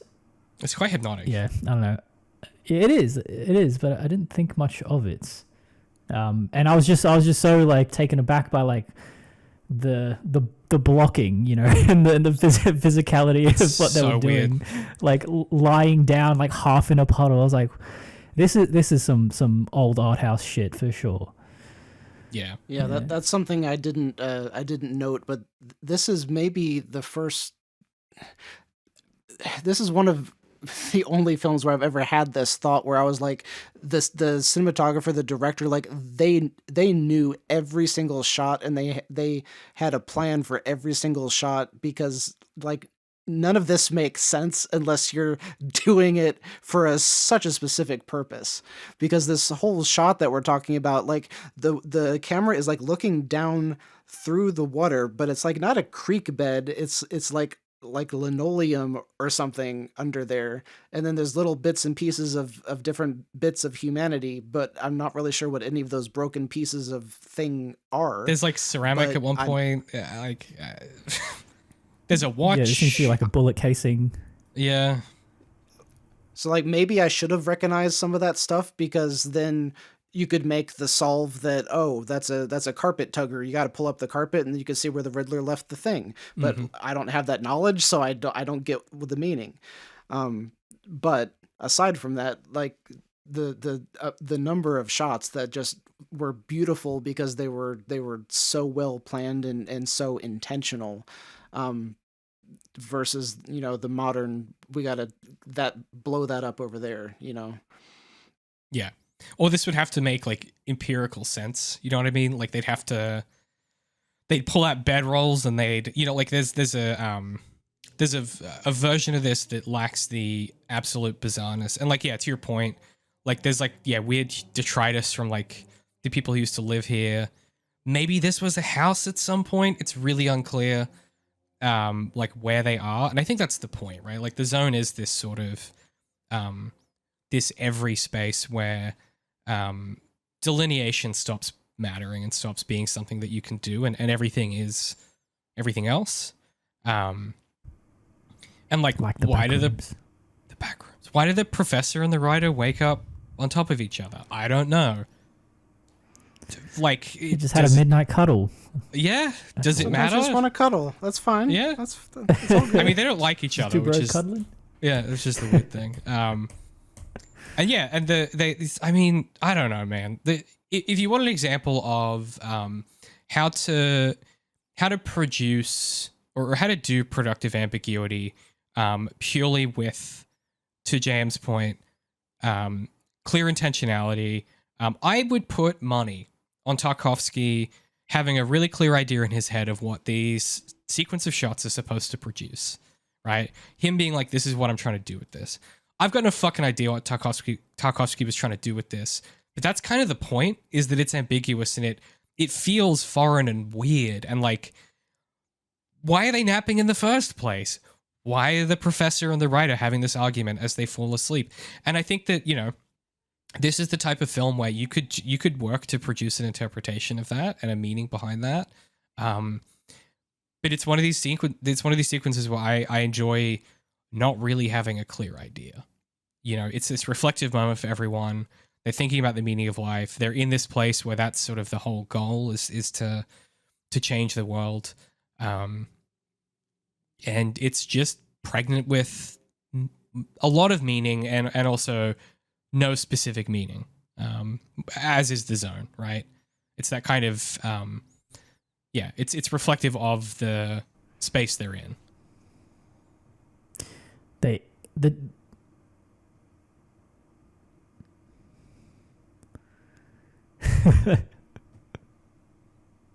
It's true. It's true. I lost my voice this week, and someone in my team was like, "Huh, you're really quiet. What's that?" And I was like, "Oh, I've lost my voice." They go, "Oh, so that's the only way to shut you up." And I was like, "Yeah, okay, all right, all right. Got him." Got him." Yeah, but true, fair, accurate. I mean, it just so happens that the writer and the professor are both like thoughtful people. These are probably like the most like thoughtful people that have hired the Stalker. So, you know, if you're going into the absolute like depths of, you know, like Lovecraftian mind churning reality, then it makes sense that these two people just go on a philosophical little tangent, as if you know they're on a trip together or something. Mm-hmm. We totally skipped over this at the very beginning, when the three men are meeting and Stalker meets, I don't remember which one. I'm going to say it's Ryder. Ryder is talking to a woman by a car. Yep. And he introduces him and says, "This is the woman. She's coming with us to the zone." And Stalker says, "No, get in the car and leave." And she's like, "Ugh," and gets in the car and drives away. Are women not allowed? What? Yeah, I was really confused by that as well. I thought I'd like just straight up like, yeah, just missed a whole section of like that interaction.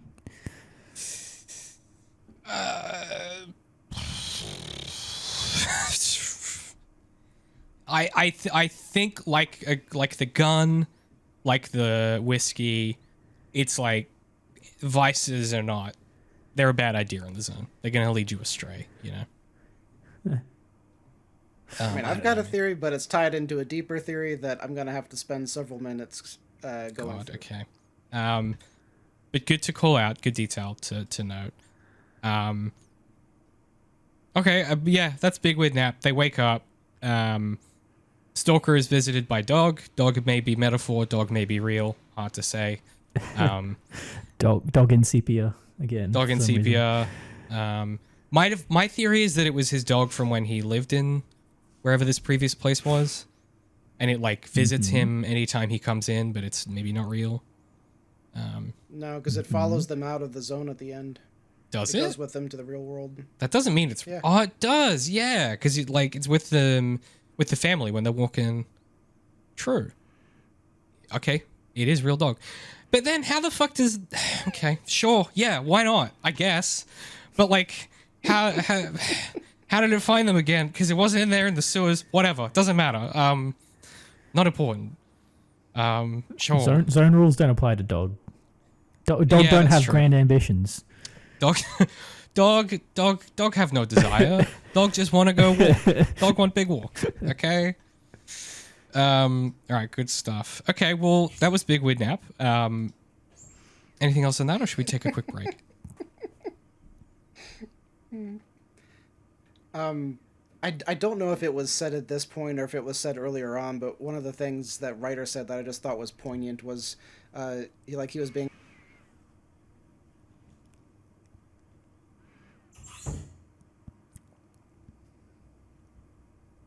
10 out of 10. I've got that in my notes as well. Great thing to say. Great thing to say. Well said.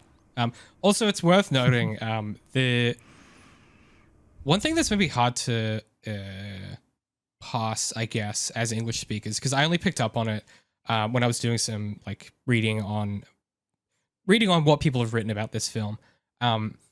The dialogue in like the Russian in the film, in the way it's delivered, my understanding is it's very like it's quite like the professor and the writer are quite reserved in like their dialectical choices, and the Stalker's very direct.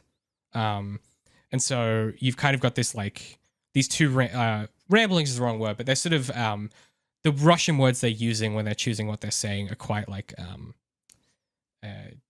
verbose, and then the Stalker is like quite clipped and direct, which makes sense to me. It just doesn't it just doesn't come through in the translation, because the translation's quite simple, I think. But yeah, worth noting. Okay, cool. Well, we will be right back to talk about scary sewers and the room itself. What's in the room, guys? Oh, my God. Mystery time. It's probably a metaphor. Be right back.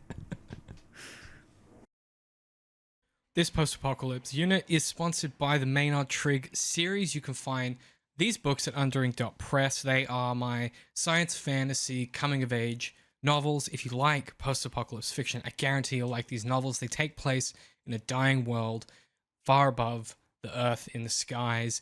They are fantasy novels, they are mystery novels, they are coming of age. If you enjoy the things we talk about and the way we talk about them, I guarantee you'll like these novels. Use code REVIEW10 at checkout. That's REVIEW10 at checkout for 10% off the original hardback of the first novel. That's this one right here. Once again, REVIEW10 at underink.press to grab your copy of the first Maynard Trigg book today.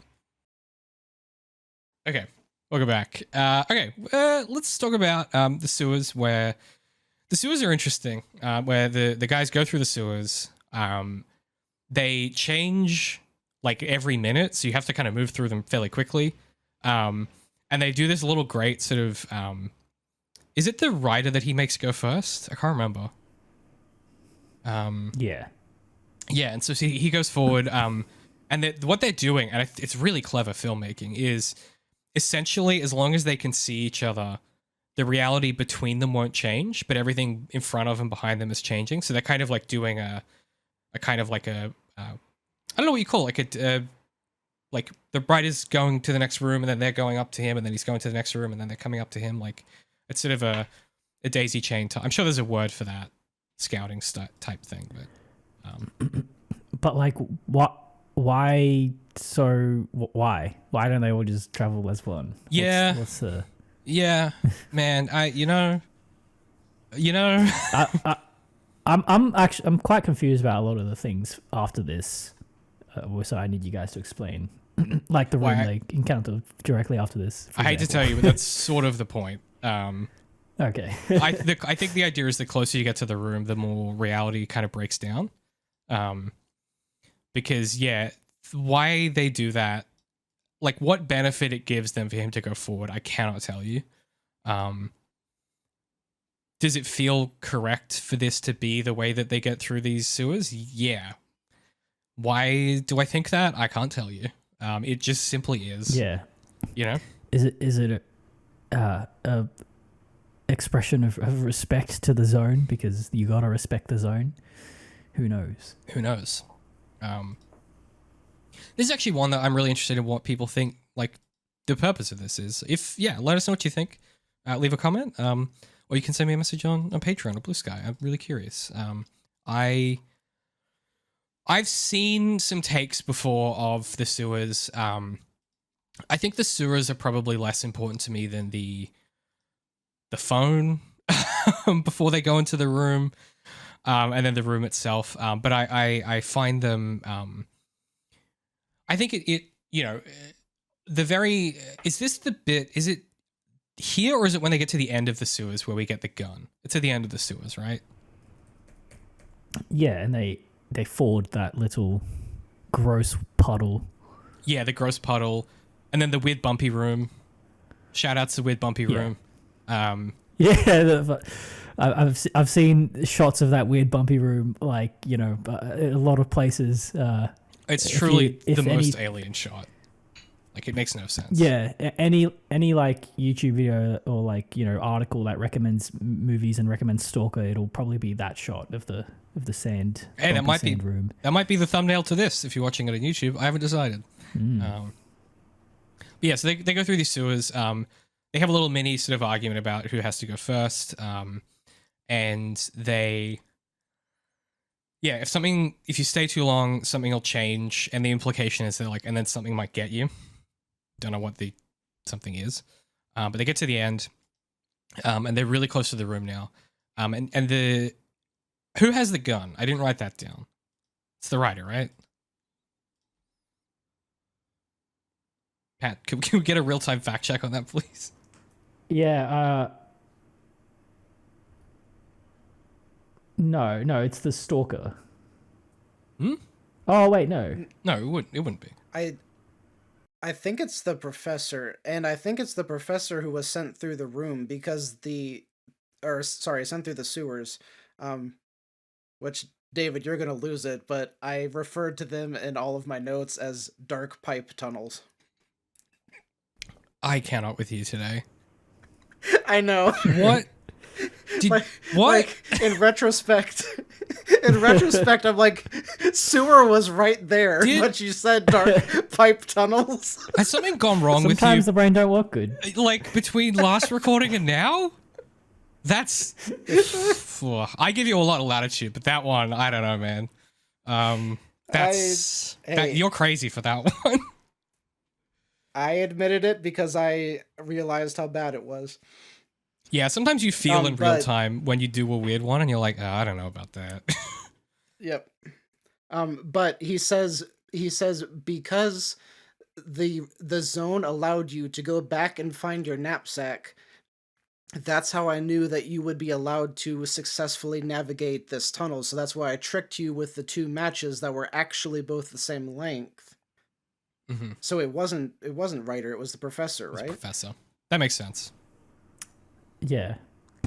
So the gun just like separates itself from the professor as he fords that like pull. It doesn't. There's no shot of him like dropping it or anything. And then the Stalker goes after him and sees the gun in the water, and then he just sort of like pushes it further into the water. No, he sets it down. Oh, does he? Okay. Yeah. Yeah, I don't know if he like fully dropped it or if he gently set it down and then, but it was on like a rock that was still close to the top, and then Stalker like pushes it off into the depths, kind of. Yeah, because he tells him to put the gun down. Yeah. It's an absolutely bizarre sequence. Like, it's really like just this is from here on out. It's basically vibes. You know,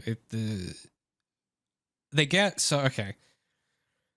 Yeah, he puts the gun down. They get into the next room, and the writer kind of.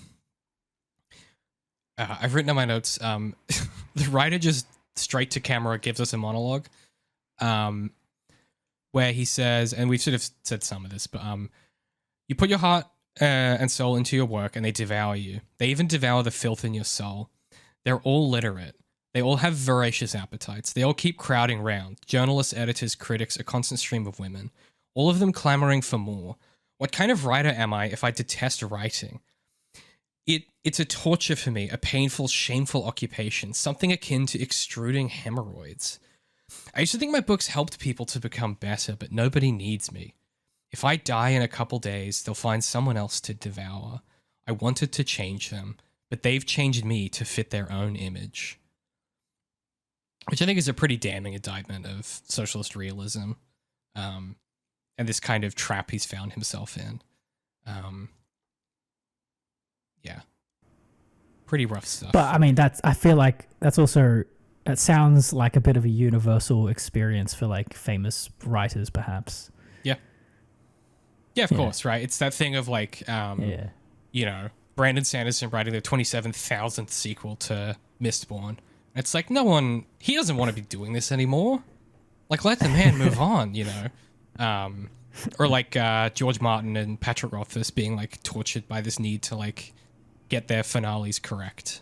And it just being this impossible task. Yeah, man, I'm sure George is very tortured by it as he gallivants on his 20th holiday for the year. Let me rephrase. George Martin doesn't give a shit. Patrick Rothfuss is tortured by it. The number of live streams where like someone will like the book will come up and he's just on the verge of tears instantly. It's crazy. I feel so bad for that man. Shit. Yeah, he doesn't owe anyone a finale to that series, but I want to selfishly read it, but if he doesn't release it before he dies, I don't care. In fact, I prefer if he didn't, just to fucking put those people in their place. The amount of harassment that people like him get is crazy. Crazy. But yeah, David would rather have spite over creative works. That cannot shock you at this point in our relationship. No, I do think it's universal. But I also think that he's also like, how do I say this? He's wrong in the sense that he's the one that needs to change in order to not be devoured, right? Like, I think that's the fact that he has this perspective, I think, is the problem, right? That's why he needs to seek the room, is to fix this way that he's seeing the world. And hopefully the journey to the room is the thing that will fix that.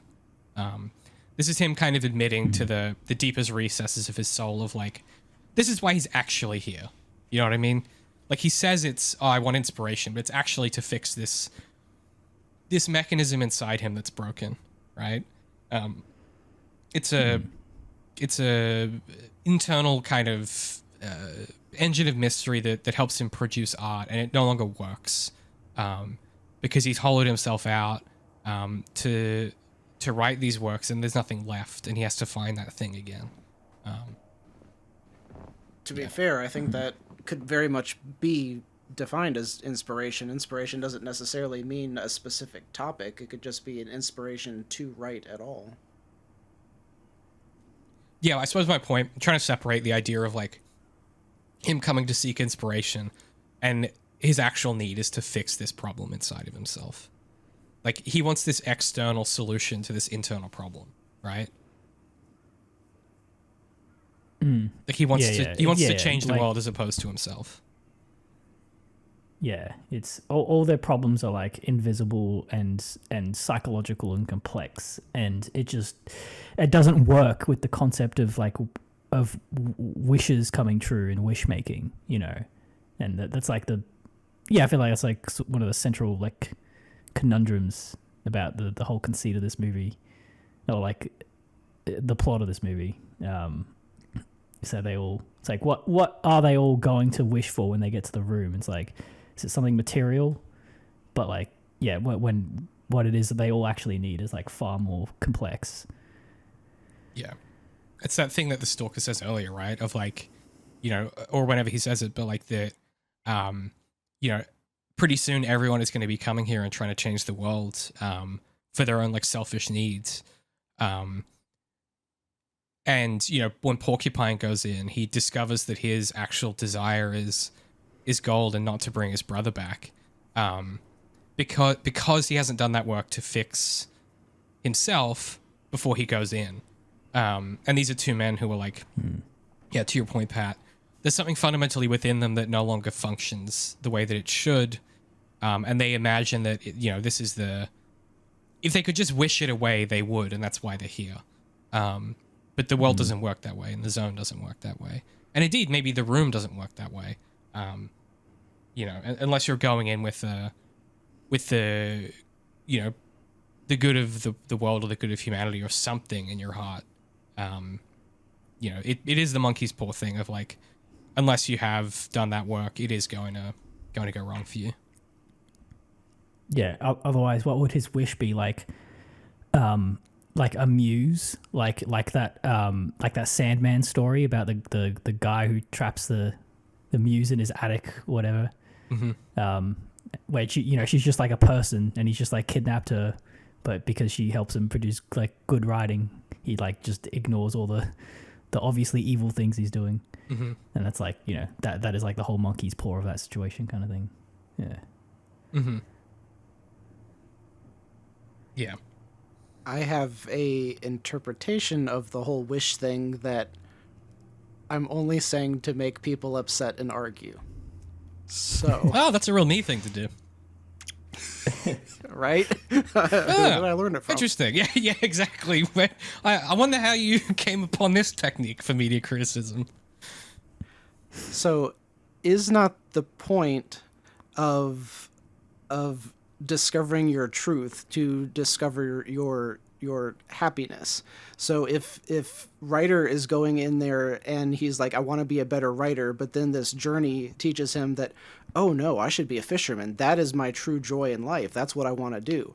Right? So you shouldn't be obsessed by being sad that your calling is not to be the writer. You should be overjoyed that you have found your calling, which is to be the fisherman, right? So when Porcupine goes in there and he finds out that he legitimately cares more about money than his brother, then is not money what he truly wants in life, and therefore what makes him happy. And therefore knowing that would give him the ultimate fulfillment, because now he truly knows himself. And why would that make him sad? Because he knows that he legitimately loves money more than his brother. Fuck. Because that's who he is. Because he's not a fucking heartless... Because it's a moral failure. Like... But it's not. For him, that if it's what you truly want, is that a moral failure? Yes!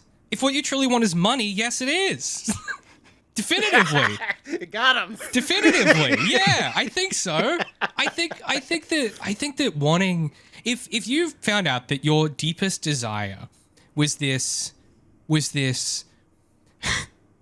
fuck me, was this like this thing that traps and tortures people and produces inequity and is destroying the world, I think that is a moral failure, and I don't think you should be happy about that.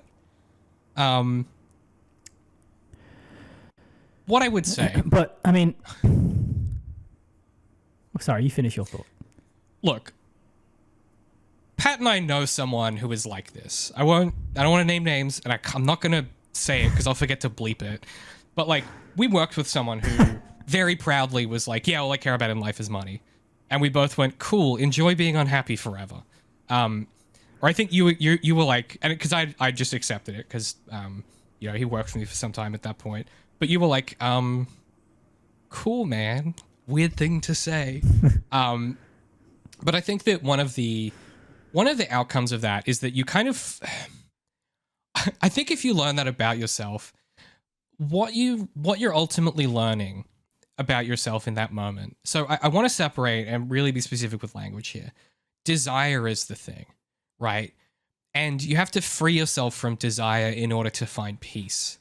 And so learning what you truly desire, if what you truly desire is this thing, which is just like a material thing, instead of, you know, his brother that he supposedly loved, even if he finds out that's his ultimate desire, that isn't necessarily the thing that's going to make him happy, right? Like, just because you want something doesn't mean it'll make you happy. And even in the getting it, that may not make you happy either. I think that's the point. So I don't think that him getting his heart's desire, which turns out to be money, necessarily implies that money is going to make him happy. Yeah, and that's how I was reading it, is that your heart's desire is what brings you happiness. So this is like all of the the villain's origin stories where they're like, I saw the thing and that led me to know that, oh, I do evil and that makes me happy. This is who I am. But yes, if you're utterly separating desire and happiness, then it makes a lot more sense in a moral way that doesn't leave you feeling all odd.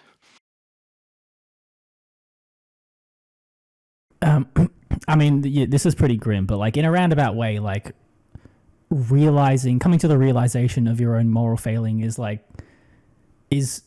you know, sort of a goal in itself, almost. Like, you know, the fact that he did realize that he rather wanted, you know, achieving his desire didn't make him happy was like, you know, in a sense, like a fulfillment of, and like a destination that you'd want to reach.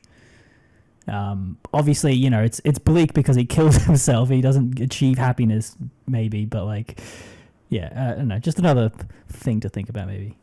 Yeah.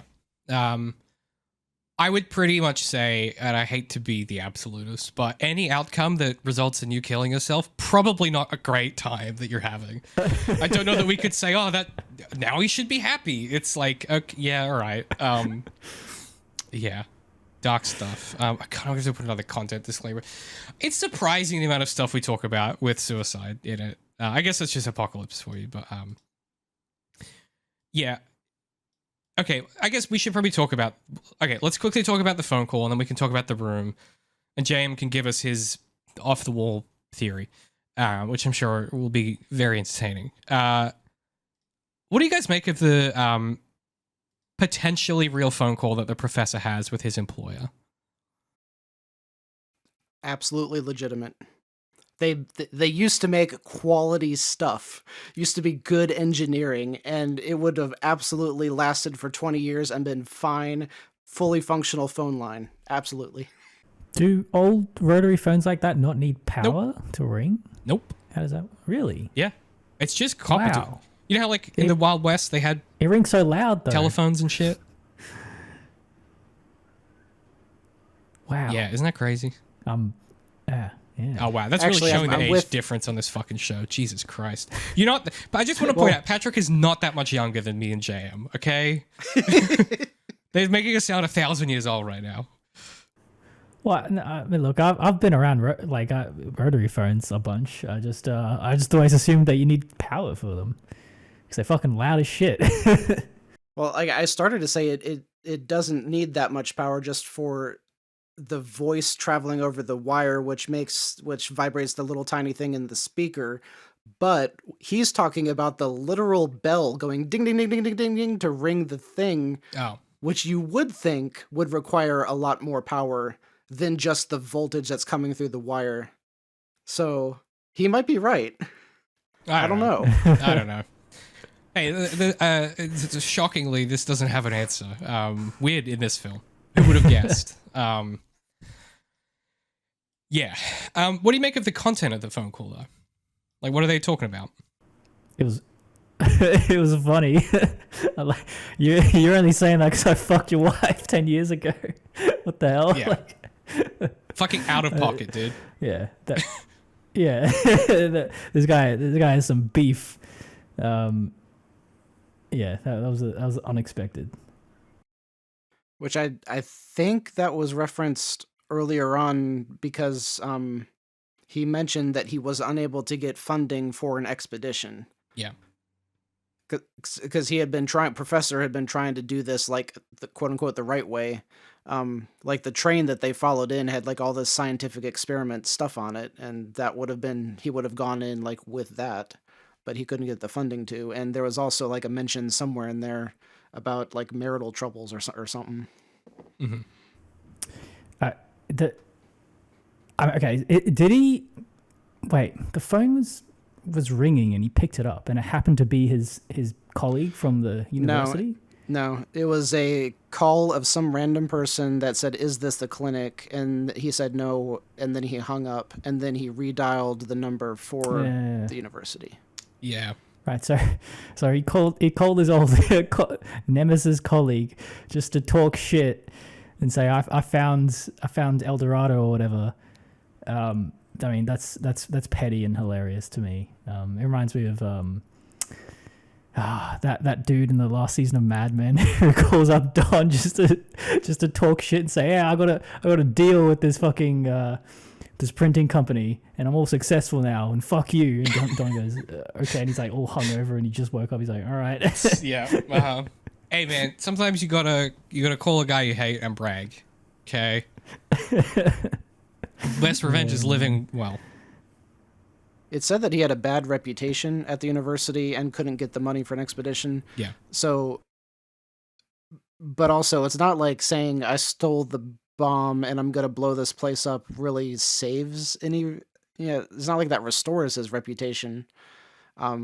Because they don't want him to do it anymore, even though that was the initial plan. Well, I think he's doing the like, if I can't have it, no one can type thing. But he also, okay, what do you mean have it? Like do the research on it? Is that what you mean? Yeah. Okay. Instead of doing the like, well, fuck you then. You guys can't have it either. Because that's like, that would make a whole lot more sense if it wasn't a bomb. It was like research crap. And he was coming here to do the research that they wouldn't, give him the money to do that way. So he does it I'm going to hire an illegal to take me in and I'll do my own research. And so he's got his like test tubes and whatever. Yeah. Like that would fit with what he's trying to do, but the bomb doesn't seem to fit with his motivation.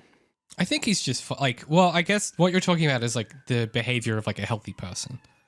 Like, yeah, what you're saying is like a logical decision by a person who is like not tortured and thinks they need to, like, you know what I mean? Like, I think he's like, this is an unwell man making a bad choice, and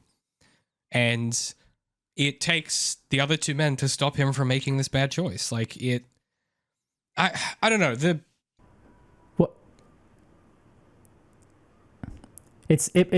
I think it's framed. Okay, so yeah, in his heart of hearts, he wants to blow it up, be out of petty reasons. Mm-hmm. He wants to be the first and last person to have seen it. He doesn't want anyone else to research it. Outwardly, he says it's an altruistic decision, right? Oh, we can't let this fall into the hands of bad people. Yeah. And so, which is a legitimate reason. Like that's quite.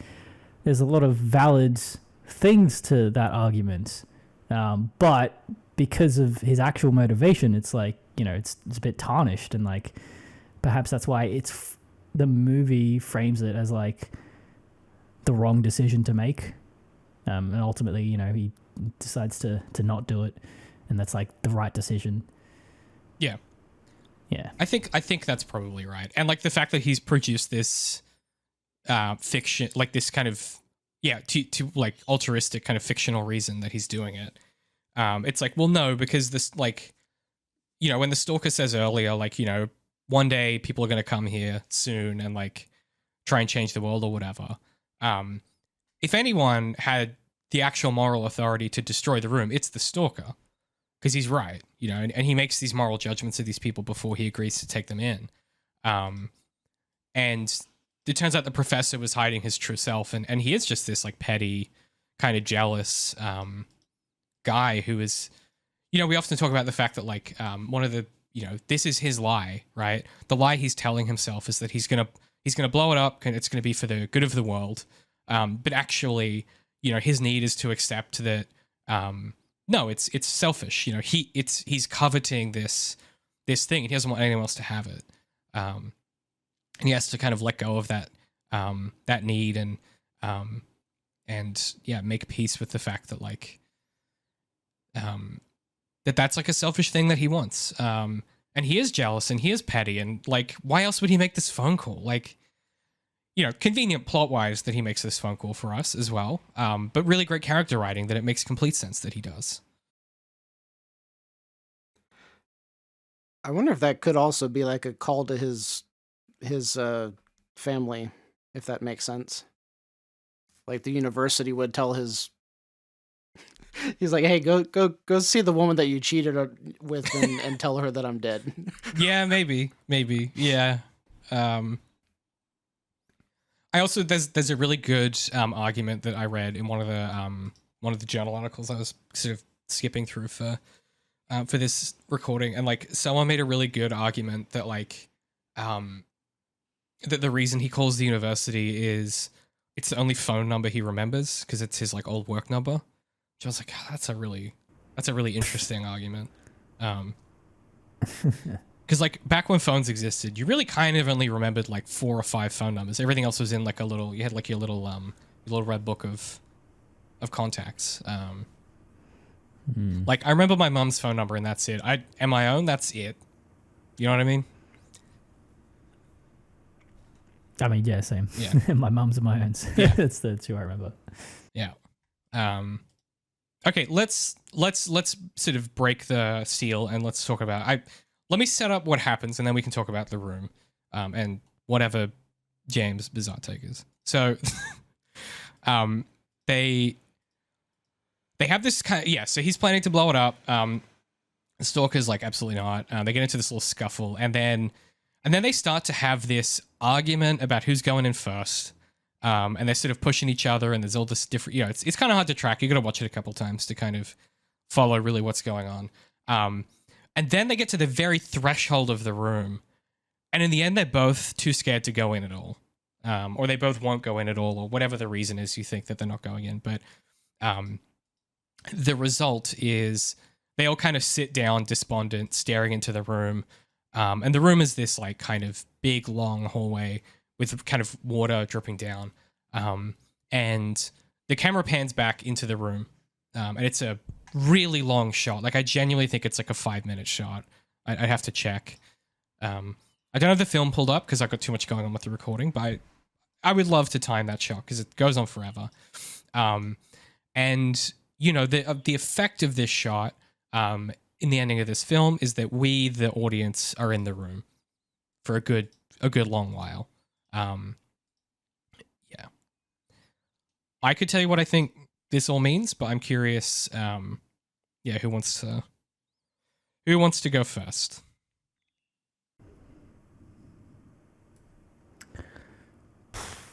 I mean, to be honest, is there much more going on than just what is literally going on? Like they go up to the threshold, and then they're all like, you know, prevaricating. They're like, oh, you know, they've gone through a lot by this point, and they're not sure, you know, what will happen if they step through. And then the professor reveals that he has a bomb, and they try and wrestle it out of him. The fact that they that's what I think. Yeah, but the fact they don't go in though, I think is the like I can tell you what I think, right? We've already said this, but like the writer and the professor are like both unhappy in some way. There's something in them that is like broken. And they want to, and the way that they want to solve this is by changing the world with the room, right? Rather than changing themselves, they want to change the world. And in a way, they're kind of passive participants in their own lives in this way, right? The writer views his work as being devoured by the audience, and therefore him being devoured by the audience. Equally, the professor has the answers for everything except this one thing that he can't solve. And he thinks that solving it will fulfill him. But instead, he seeks to own it, right? And this is kind of, I think, like in some ways, I don't think it's necessarily stoic or stoicism, but it's leaning on some of those ideas where, the stoic will tell you that like the unfairness and the cruelty and the inequity in the world, those are just like features, right? That's just like the weather. But the stalker, he doesn't accept that, right? He doesn't accept the state controlling this thing. He doesn't accept the fact that like the world is just cruel and you have to accept it, and you have to stop taking these risks, right? He risks his freedom again and again for his family, and in a way he has a purpose, right? He's willing to confront the world as it is, accept the world, learn it, and instead of seeking to overcome it, he seeks to become one with it. That's what he keeps trying to tell them. It's like, who you are and how you're feeling, that like what you bring into the zone is what the zone is.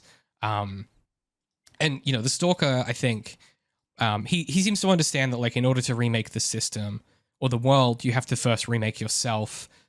And you can't do that via shortcuts, right? You can't just not take the long way round and directly cut through, right? Like, you can't solve the world with the room. You have to solve yourself in the process of getting to the room. And when the camera pans back and we sit in the room as the audience, I think it's Tarkovsky inviting us to reflect on the fact that like we're in control of our understanding of the film, and we're in control of, we live in the room. We have the ability to change the world by changing ourselves. It's not an especially deep kind of take on that ending. I think it's the most direct reading. But it's why the camera sits there, and it's why you as the audience have to realize and sit in that and think about it, and think about the fact that none of them go in and what this means. And I just think it's again, that's not a very sophisticated take on what's happening here, but that's kind of my understanding anyway. Mm-hmm. Yeah, like, the principles in storytelling are always like, what under layers and layers of pretension and affectation and other motivation, what characters need at the very end of the day or their life is tranquility, inner peace, right? And it's just it's interesting how like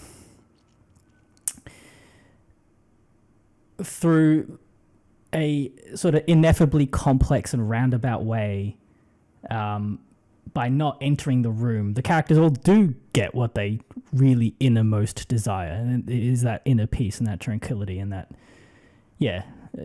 peace of mind and the ability to like the willingness to invite peace and happiness into your being, and abandon your selfish motivations and whatever's blocking you to connect with other people in the outside world and stuff like that. So it's just all very poetic, like how they achieve all that without actually going into the wish granting room. It's why the man at the end gets to be with his family, and they get to be sort of happy and together, right? Like they let the zone change them. And you get that literalized with his daughter obviously having like, this telepathic power or whatever, or this mutation. But it very literally changes him as well. Like the stalker finds something he's been missing this whole time, and it's why he kept going back into the room, and he's finally able to make peace with himself. And as you say, like they get what they ultimately really desired or really needed, perhaps is the way to say it. Well, some of the stuff that they say is like there to be contradicted later, I think. Um, Writer or professor, I'm not sure which one said it. Our world is hopelessly boring. Therefore, there can be no telepathy or apparitions or flying saucers, nothing like that. But the film As the professor. ends with telepathy. Or it ends with quote unquote telepathy. Mhm. So, you know, it's the character stating that this cannot be true, but the story is proving what the character thinks is true is not in fact true. And then the other bit was that Stalker flat out says like his entire reason um, for like why he does this and everything. My happiness, my freedom, my self-respect, it's all here in the zone. I bring here people like me, desperate and tormented, people who have nothing else to hope for, and I can help them. No one else can help them, only I, the louse, can. I'm so happy to be able to help them that I want to cry, and that's all. I don't want anything more. Mm-hmm. So it's like his entire purpose in life is helping others fulfill their purpose in life. Yeah, or find peace, or however you want to. Yeah. Or figure out what their purpose in life is, meaning find their truth, which is one of the huge themes. Is what is your truth? Yeah. Right. Yeah, and he does that by taking them into the zone. Yeah, and it kind of suggests that like the Stalker is kind of in tune with like everything we've been talking about. Like, you know, he sort of to some degree knows that the zone and the room is going to confound their desires and, you know, what they think they want and stuff like that. Which is why he screens them first before he takes them through, because he knows that like it's not going to be a straightforward journey to this room, both physically and mentally. Mm-hmm. And yeah, he's like, and you know, I guess that's his whole thing, right? About like going with the flow of the zone. Yeah.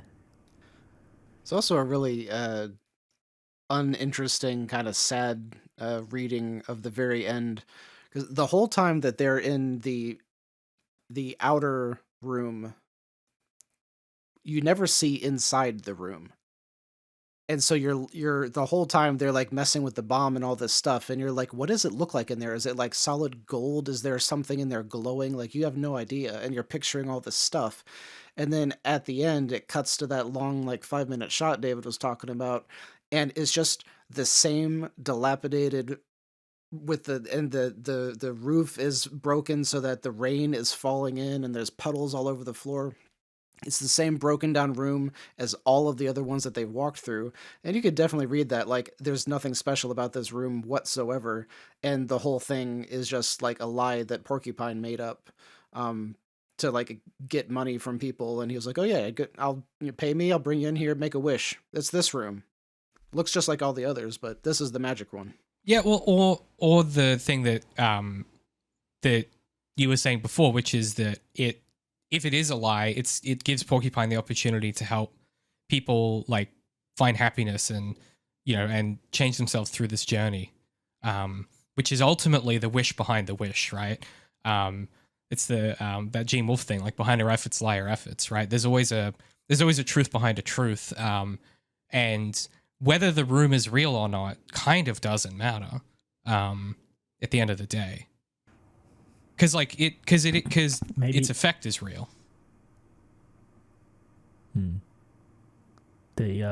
All the money that Porcupine got was actually just from scamming people. Yeah, that could really be metaphorical. It could be that he got rich from bringing people in here, and he kept wishing for his brother, but his brother was one of the ones he brought with him and who died accidentally as part of this. So he just killed himself out of regret guilt, for having put his brother at risk, right? It had nothing to do with any magic wish or anything. Yeah, it's possible too. But I think that's the great thing about this film is that you can come to it and you can produce so many different interpretations of what's here. I think it's why it gets taught in like film classes and storytelling, right? Like it is really, really instructive of how you show something rather than telling something, and it's the whole film. Yeah.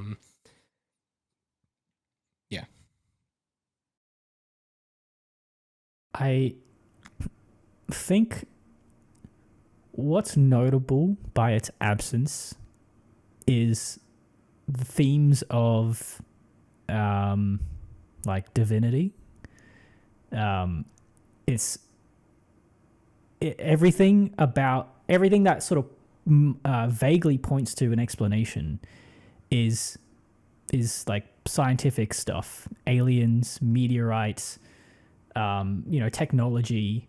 They talk about like, there was experiments and stuff going on in the zone. But yeah, it's like, but like wish granting, like that is like that is straight up like, very religiously rooted stuff. And I mean, I don't remember. I don't think they talk a lot about faith or religion, like explicitly. Like, they talk about faith a bit, The most explicit Why are you was shaking your Stalker quoted the like a few sentences from like the crucifixion, but that was the most. Well, direct. yeah, I mean, he puts on a wreath, I guess. that's pretty Oh, and that, symbolically yeah. religious, but yeah. Yeah, I mean, I think that's probably the socialist realism, right? Like, you're just not allowed to do that deeper meaning and like imply things about religion. It's just like not allowed. I should also make a distinction because I haven't said this out loud. Socialist realism is different than social realism. Socialist realism is essentially the state co-opting social realism. But yeah, I do think that's probably genuinely why.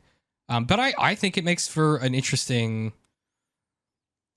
Like, the genre of this film ends up being very hard to pin down as well. Like, it's sort of post-apocalypse. It's sort of fantasy. It's sort of science fantasy. It's sort of science fiction.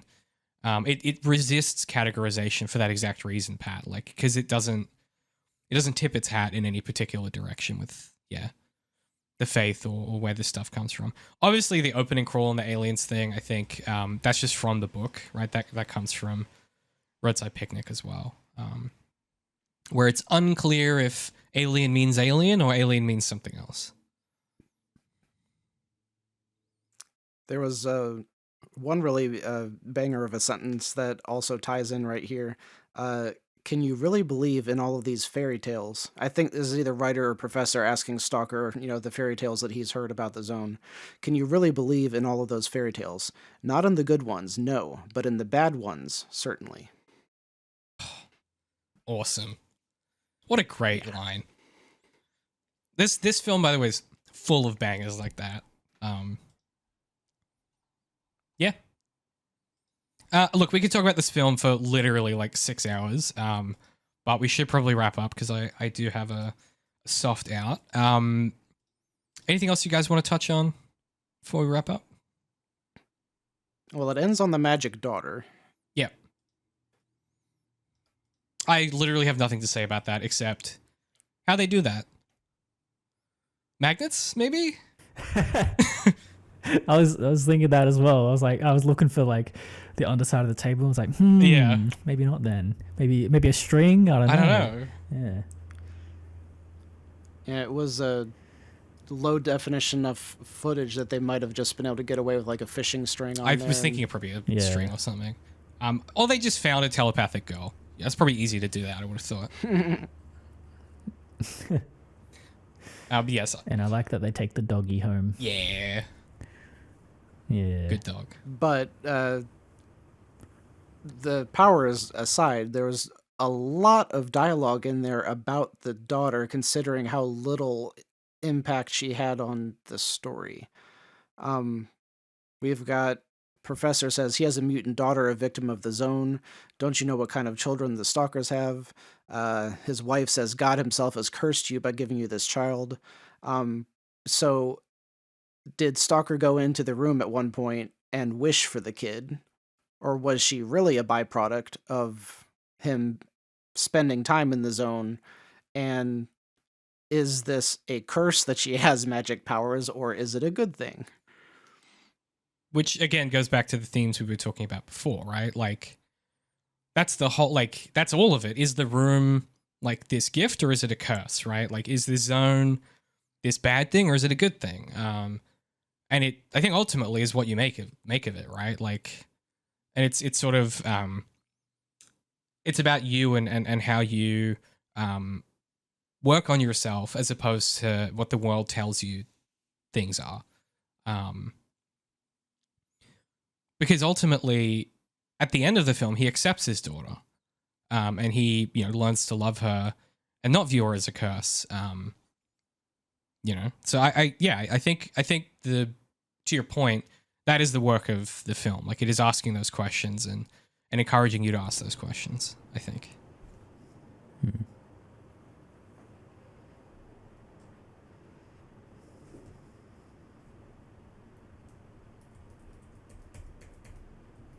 Nope. Nope. Okay, so pretty much every single like notable bit of symbolism in here had parallels to Christianity, and it kept happening so frequently that I think that the entire movie is just a collection of Christian parallels that are all being tied together very loosely to talk about truth and finding yourself, etc., etc. So it starts off in the corrupted world of man, which is everything from Stalker's house to the grassy plains, which have all been ruined by the immoral mankind. That's why it's in the sepia, and there's no growing plants or anything. And then you get into the zone, which is Israel or the Holy Land, which is where everything is growing and things are still alive. I was calling it the grassy plains, the area where they start off on, because the grass of the field is like one of those biblical expressions that's in a bunch of the different scriptures. And then we also have not smelling the flowers, but smelling the bog, and could be a reference to like the bog of despair, which I think is from Pilgrim's Progress. Stalker's house was the next thing. Isaiah forgetting the former things, do not dwell on the past. See, I am doing a new thing. Um, the the clinic is where the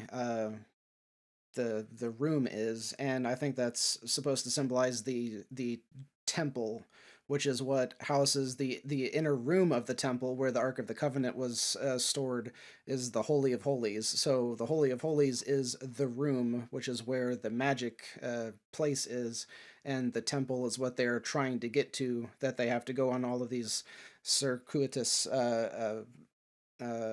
paths in order to reach.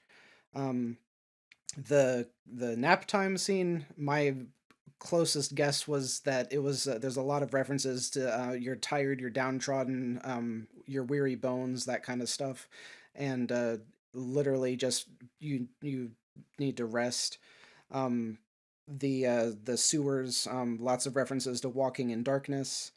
Right after that, the meat grinder was like literally a baptismal pool, and I don't know how long that those have been a thing, but it's a set of stairs and then a little tiny body of water where you get baptized, and then another set of stairs going up. It's like the same thing I've seen in dozens of different churches. And then directly after that, Stalker says, "Do not go any further," and then Ryder disobeys him and keeps going, and at that point he's lost in the desert, and that's the 40 years being lost because you disobeyed. And then at that point, he drops a rock down into this deep pit, and it's like 20 seconds before it hits the bottom, which I'm inferring to be the deep pit to Sheol or hell. And then they enter the phone call, and he says, "Is this the clinic?" Clinic being hospital, medical, a place of healing, which is what the temple also is. So at this point, they are now inside the temple, the place of healing. The threshold, that room where they're waiting outside the Holy of Holies, is where they're having their whole discussion, because only one person was allowed to go into the Holy of Holies, and that was the head priest, and he's only allowed to go in like once a year. So that's why the only one person was allowed rule. And then they also have to be they have to like do whatever their rituals are before they go into the room, because if you're not pure before you go into the Holy of Holies, then you will be struck down, um, because the presence of God presides inside the Ark of the Covenant inside there. Um, then we've got so that was just like a walk through the different locations and stuff, right? So then we've got these are three wise men. Granted, there's like two wise men and a guide, but still, it's three men who are seeking a divine occurrence. So you've got the three wise men, the throwing of the white flags. White obviously being a symbol for purity, but it's also just don't stray from the path, and any shortcuts that you see are traps of the devil. That's all over the Bible. Um, not being allowed to have weapons in there. Matthew 26:52. He who lives by the sword dies by it. The dog that shows up when they're sleeping. It's a shepherd's dog that's guarding the flock while they're sleeping. There's one of the main themes we said was truth or knowing yourself, which again is all over the place. I am the way of the truth and the life. You've got the belt of the truth, the spirit of truth, etc. Stalker, when he's talking about his teacher, he says, he opened my eyes. He was called teacher then, not porcupine. Something happened to him. I think he was punished. So I think porcupine was a direct symbolizing Jesus, and then Stalker would be his lead disciple, who was Peter. And then the open the eyes reference could also be the multiple healings of Jesus healing blind people. The bomb that the professor has could symbolize the arrogance of man, who had already destroyed Earth and has now gone into the Holy Land, or possibly heaven, and is now trying to destroy God in their arrogance. If you maybe could see Stalker as a fallen angel, then his daughter would be one of like the Nephilim, which is why she has these supernatural powers. And it also said stalkers are doomed, eternal prisoners, not of this world. So then y'all talked about how it was so odd that there was one person who was always like having to lead, and that was it wasn't always a person. Like out in the desert, the Israelites had to follow a pillar of fire and a pillar of smoke, depending on night or day. And then also, like frequently, like Moses would like walk at the head of them, or whichever whichever prophet would be leading the people. So there was always a leader who was leading everyone else. That was very consistent throughout the Bible. Then you've got don't look back and don't go back the way you came. First Kings, and Lot's wife in Sodom and Gomorrah. Ezekiel instructions for the temple safety: enter through the north gate, go out through the south gate, do not go back the way that you came. Visiting Jesus, the wise men were warned not to go back the same way that they came. Several more references: don't go back the way you came. It wasn't the greed that did Porcupine in. He got money because render unto Porcupine the things that are porcupines, which is Matthew 22, render unto Caesar the things which are Caesar's. Who told you? Who told Stalker that wishes really do come true? Porcupine did, and so you also might wonder: is this a false prophet that has led all of these people on this false journey to salvation? And if it's true, then you could also read it as all of these people who have gone into the zone and have disappeared are all of the people who are being raptured, and that's why there's not bodies everywhere, because they're literally being taken up to heaven. Then there was the very obvious writer putting on the crown of thorns. The woman was left at the beginning of the movie because she was not allowed, because women were not allowed to go into the temple. It was only male priests were allowed to go in. There were several references to being helpless like children because weakness is a good thing and strength is nothing. Very biblical. There was a line about making me in their own image. Very biblical. And then he did say the story of the crucifixion, and there was a great earthquake. Sun became black and the moon like blood. And then he appeared and traveled with them, but they did not recognize him. So multiple Bible quotes there as well. So given the number of stuff that I kept coming across, I was like, I think that this makes a lot more sense for the reading than all of the other different interpretations that we had discussed through for the past several hours. So that is where I had landed, is that everything is being viewed through a religious lens, trying to get you back to that same point of truth and knowing yourself and all that. Wow, that is a lot. It's a lot of symbolism. I like it. Interesting. I mean, you know, we know that Tarkovsky was deeply secular and interested in faith. You know, I think you would probably end up describing him as a Taoist. But yeah, he certainly was not afraid of using the aesthetics of multiple religions in his work. I think that he would hate the film being reduced to like a single flat religious reading, but I think that's interesting. I'm not sure how productive that is or what that produces, though. You know what I mean?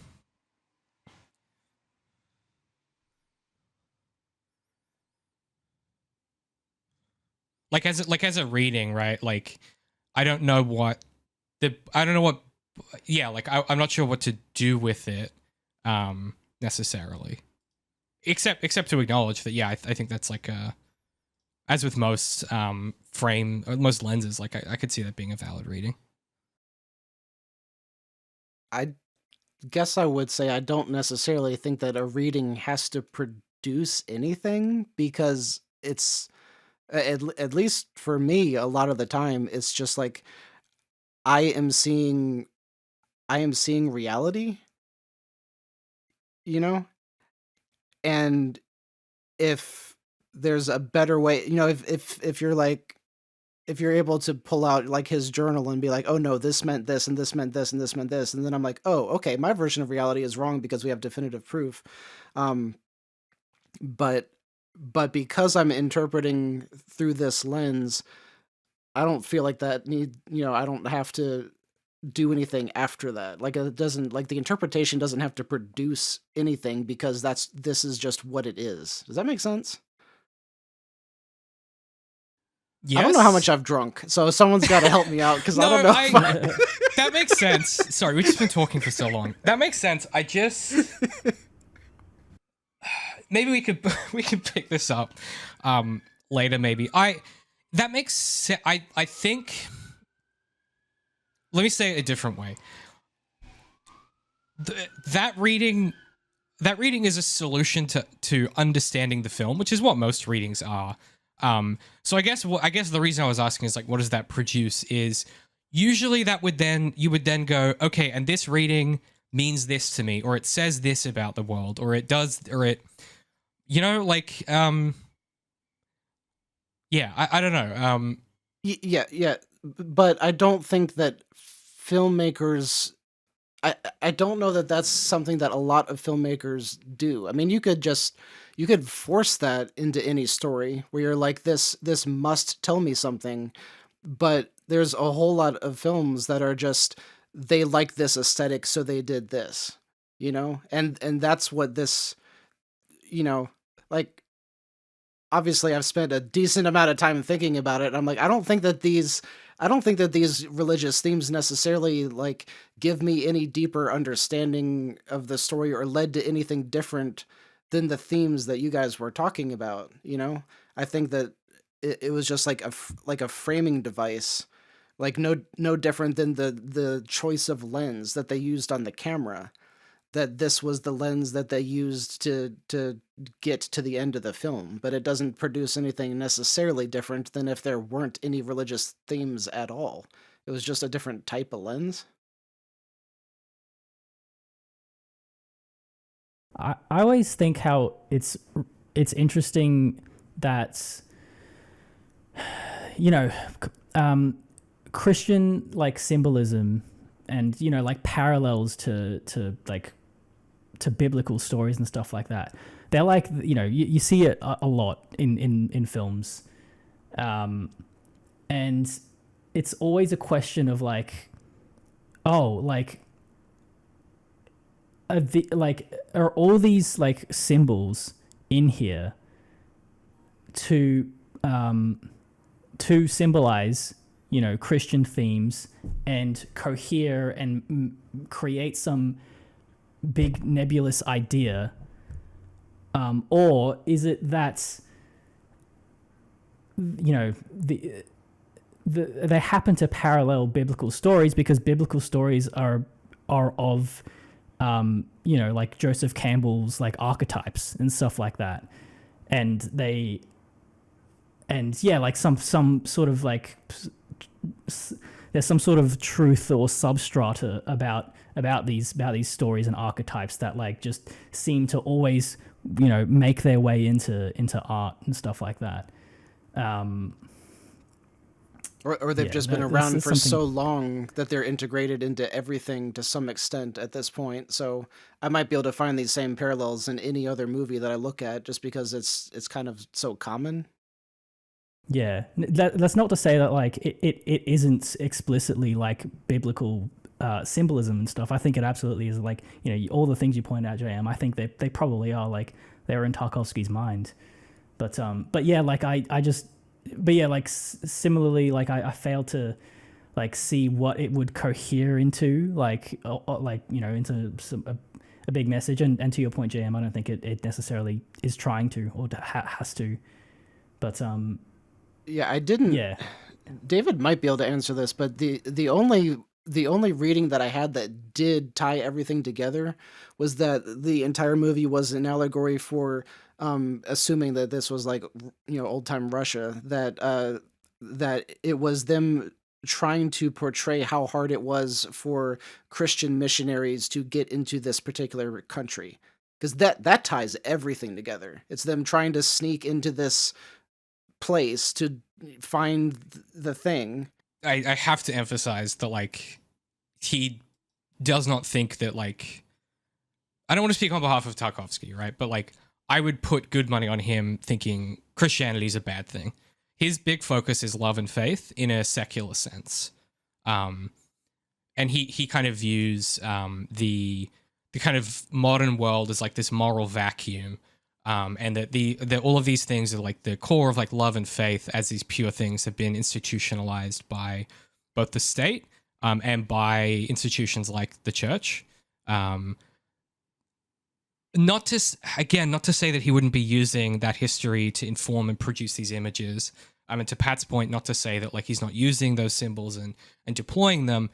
But I guess my point would be he wasn't a Christian. But I think he finds this stuff really compelling. I also would say that, like, yeah, I don't know, your reading is perfectly valid, and that's what this film is doing, I guess. It's so universal. These themes are so universal that you can overlay all these different frameworks on it and align it to a particular position because it is so universal. It's so elemental. But I think the key is that you have to resist the Jordan Peterson approach, which is, and that's because the Bible is so universal because it's from God. It's like, no, like that, you know, you're coming at it from the wrong, you're solving it backwards, right? I guess. And I think that there's like some kernel of an idea about how this movie sort of like secularizes those religious symbols. Yes. In you know, in the sense that, like, you know, it's a feedback loop where you know, like Christianity, for example, it just goes back into the vast pool of what we would consider like just knowledge, right? And just like sort of like, you know, everything that is influenced is just, you know, ubiquitous and everywhere, and therefore like it isn't, it, you know, it's not like it's not being a religious text, but it's just like sort of like examining religious symbols as in the same way that it examines secular non-religious symbols. Yeah, I think it's If that probably makes right. any sense, yeah. I do have to cut us off because I do need to go. I think that this is something we can talk about with the next piece of coverage as well, because I think this is going to keep coming up and will be really, really, really relevant for our next unit. But yes, I do have to run. So, okay. What reading for next time? We are reading The Dog Stars by Peter Heller. We are reading, it's thankfully separated into books already. We're reading book 1 of The Dog Stars. Very convenient for me. All right, I'm going to speed through this outro. I'm going to go. If you'd like to support us, you can head to patreon.com/ZeroIndent. Supporting us at the $5 tier unlocks the bonus episodes of this show where we watch and talk about supplementary materials. We appreciate all of our Patreon subscribers who help us to continue to make the shows and articles that shape Zero Indent. It's just the end of the world. No, it's just the end of the show. It's not the end of the world. Fucking hell. All right, I gotta go. I'll catch you boys later. Zero Indent is an independent publication dedicated to studying works of genre fiction, brought to you by our subscribers. Head to patreon.com/ZeroIndent to learn more and consider supporting us. Our theme song is The Swan by Alon Peretz. Our podcast cover art is by Crystal Hatay. Everything else is written, directed, and edited by me, DC McNeill. You can find our merch and books at underink.press and everything we do at zeroindent.com. I think that's rolling. Cool. Pat, give us a time that it .is, please. Yes, I will do that right now. On 50 seconds. God, okay, well, I'm awake now. Christ alive. Really just playing with fire. Good lord. Okay. No, that got me in the mood. I'm ready to go. Yeah, I had like a little hit of adrenaline. Yeah. I've Maybe that's what we needed. I've taken my pseudoephedrine. I've had my shot of coffee. I've had my adrenaline spike. I'm ready to go. In 3, 2,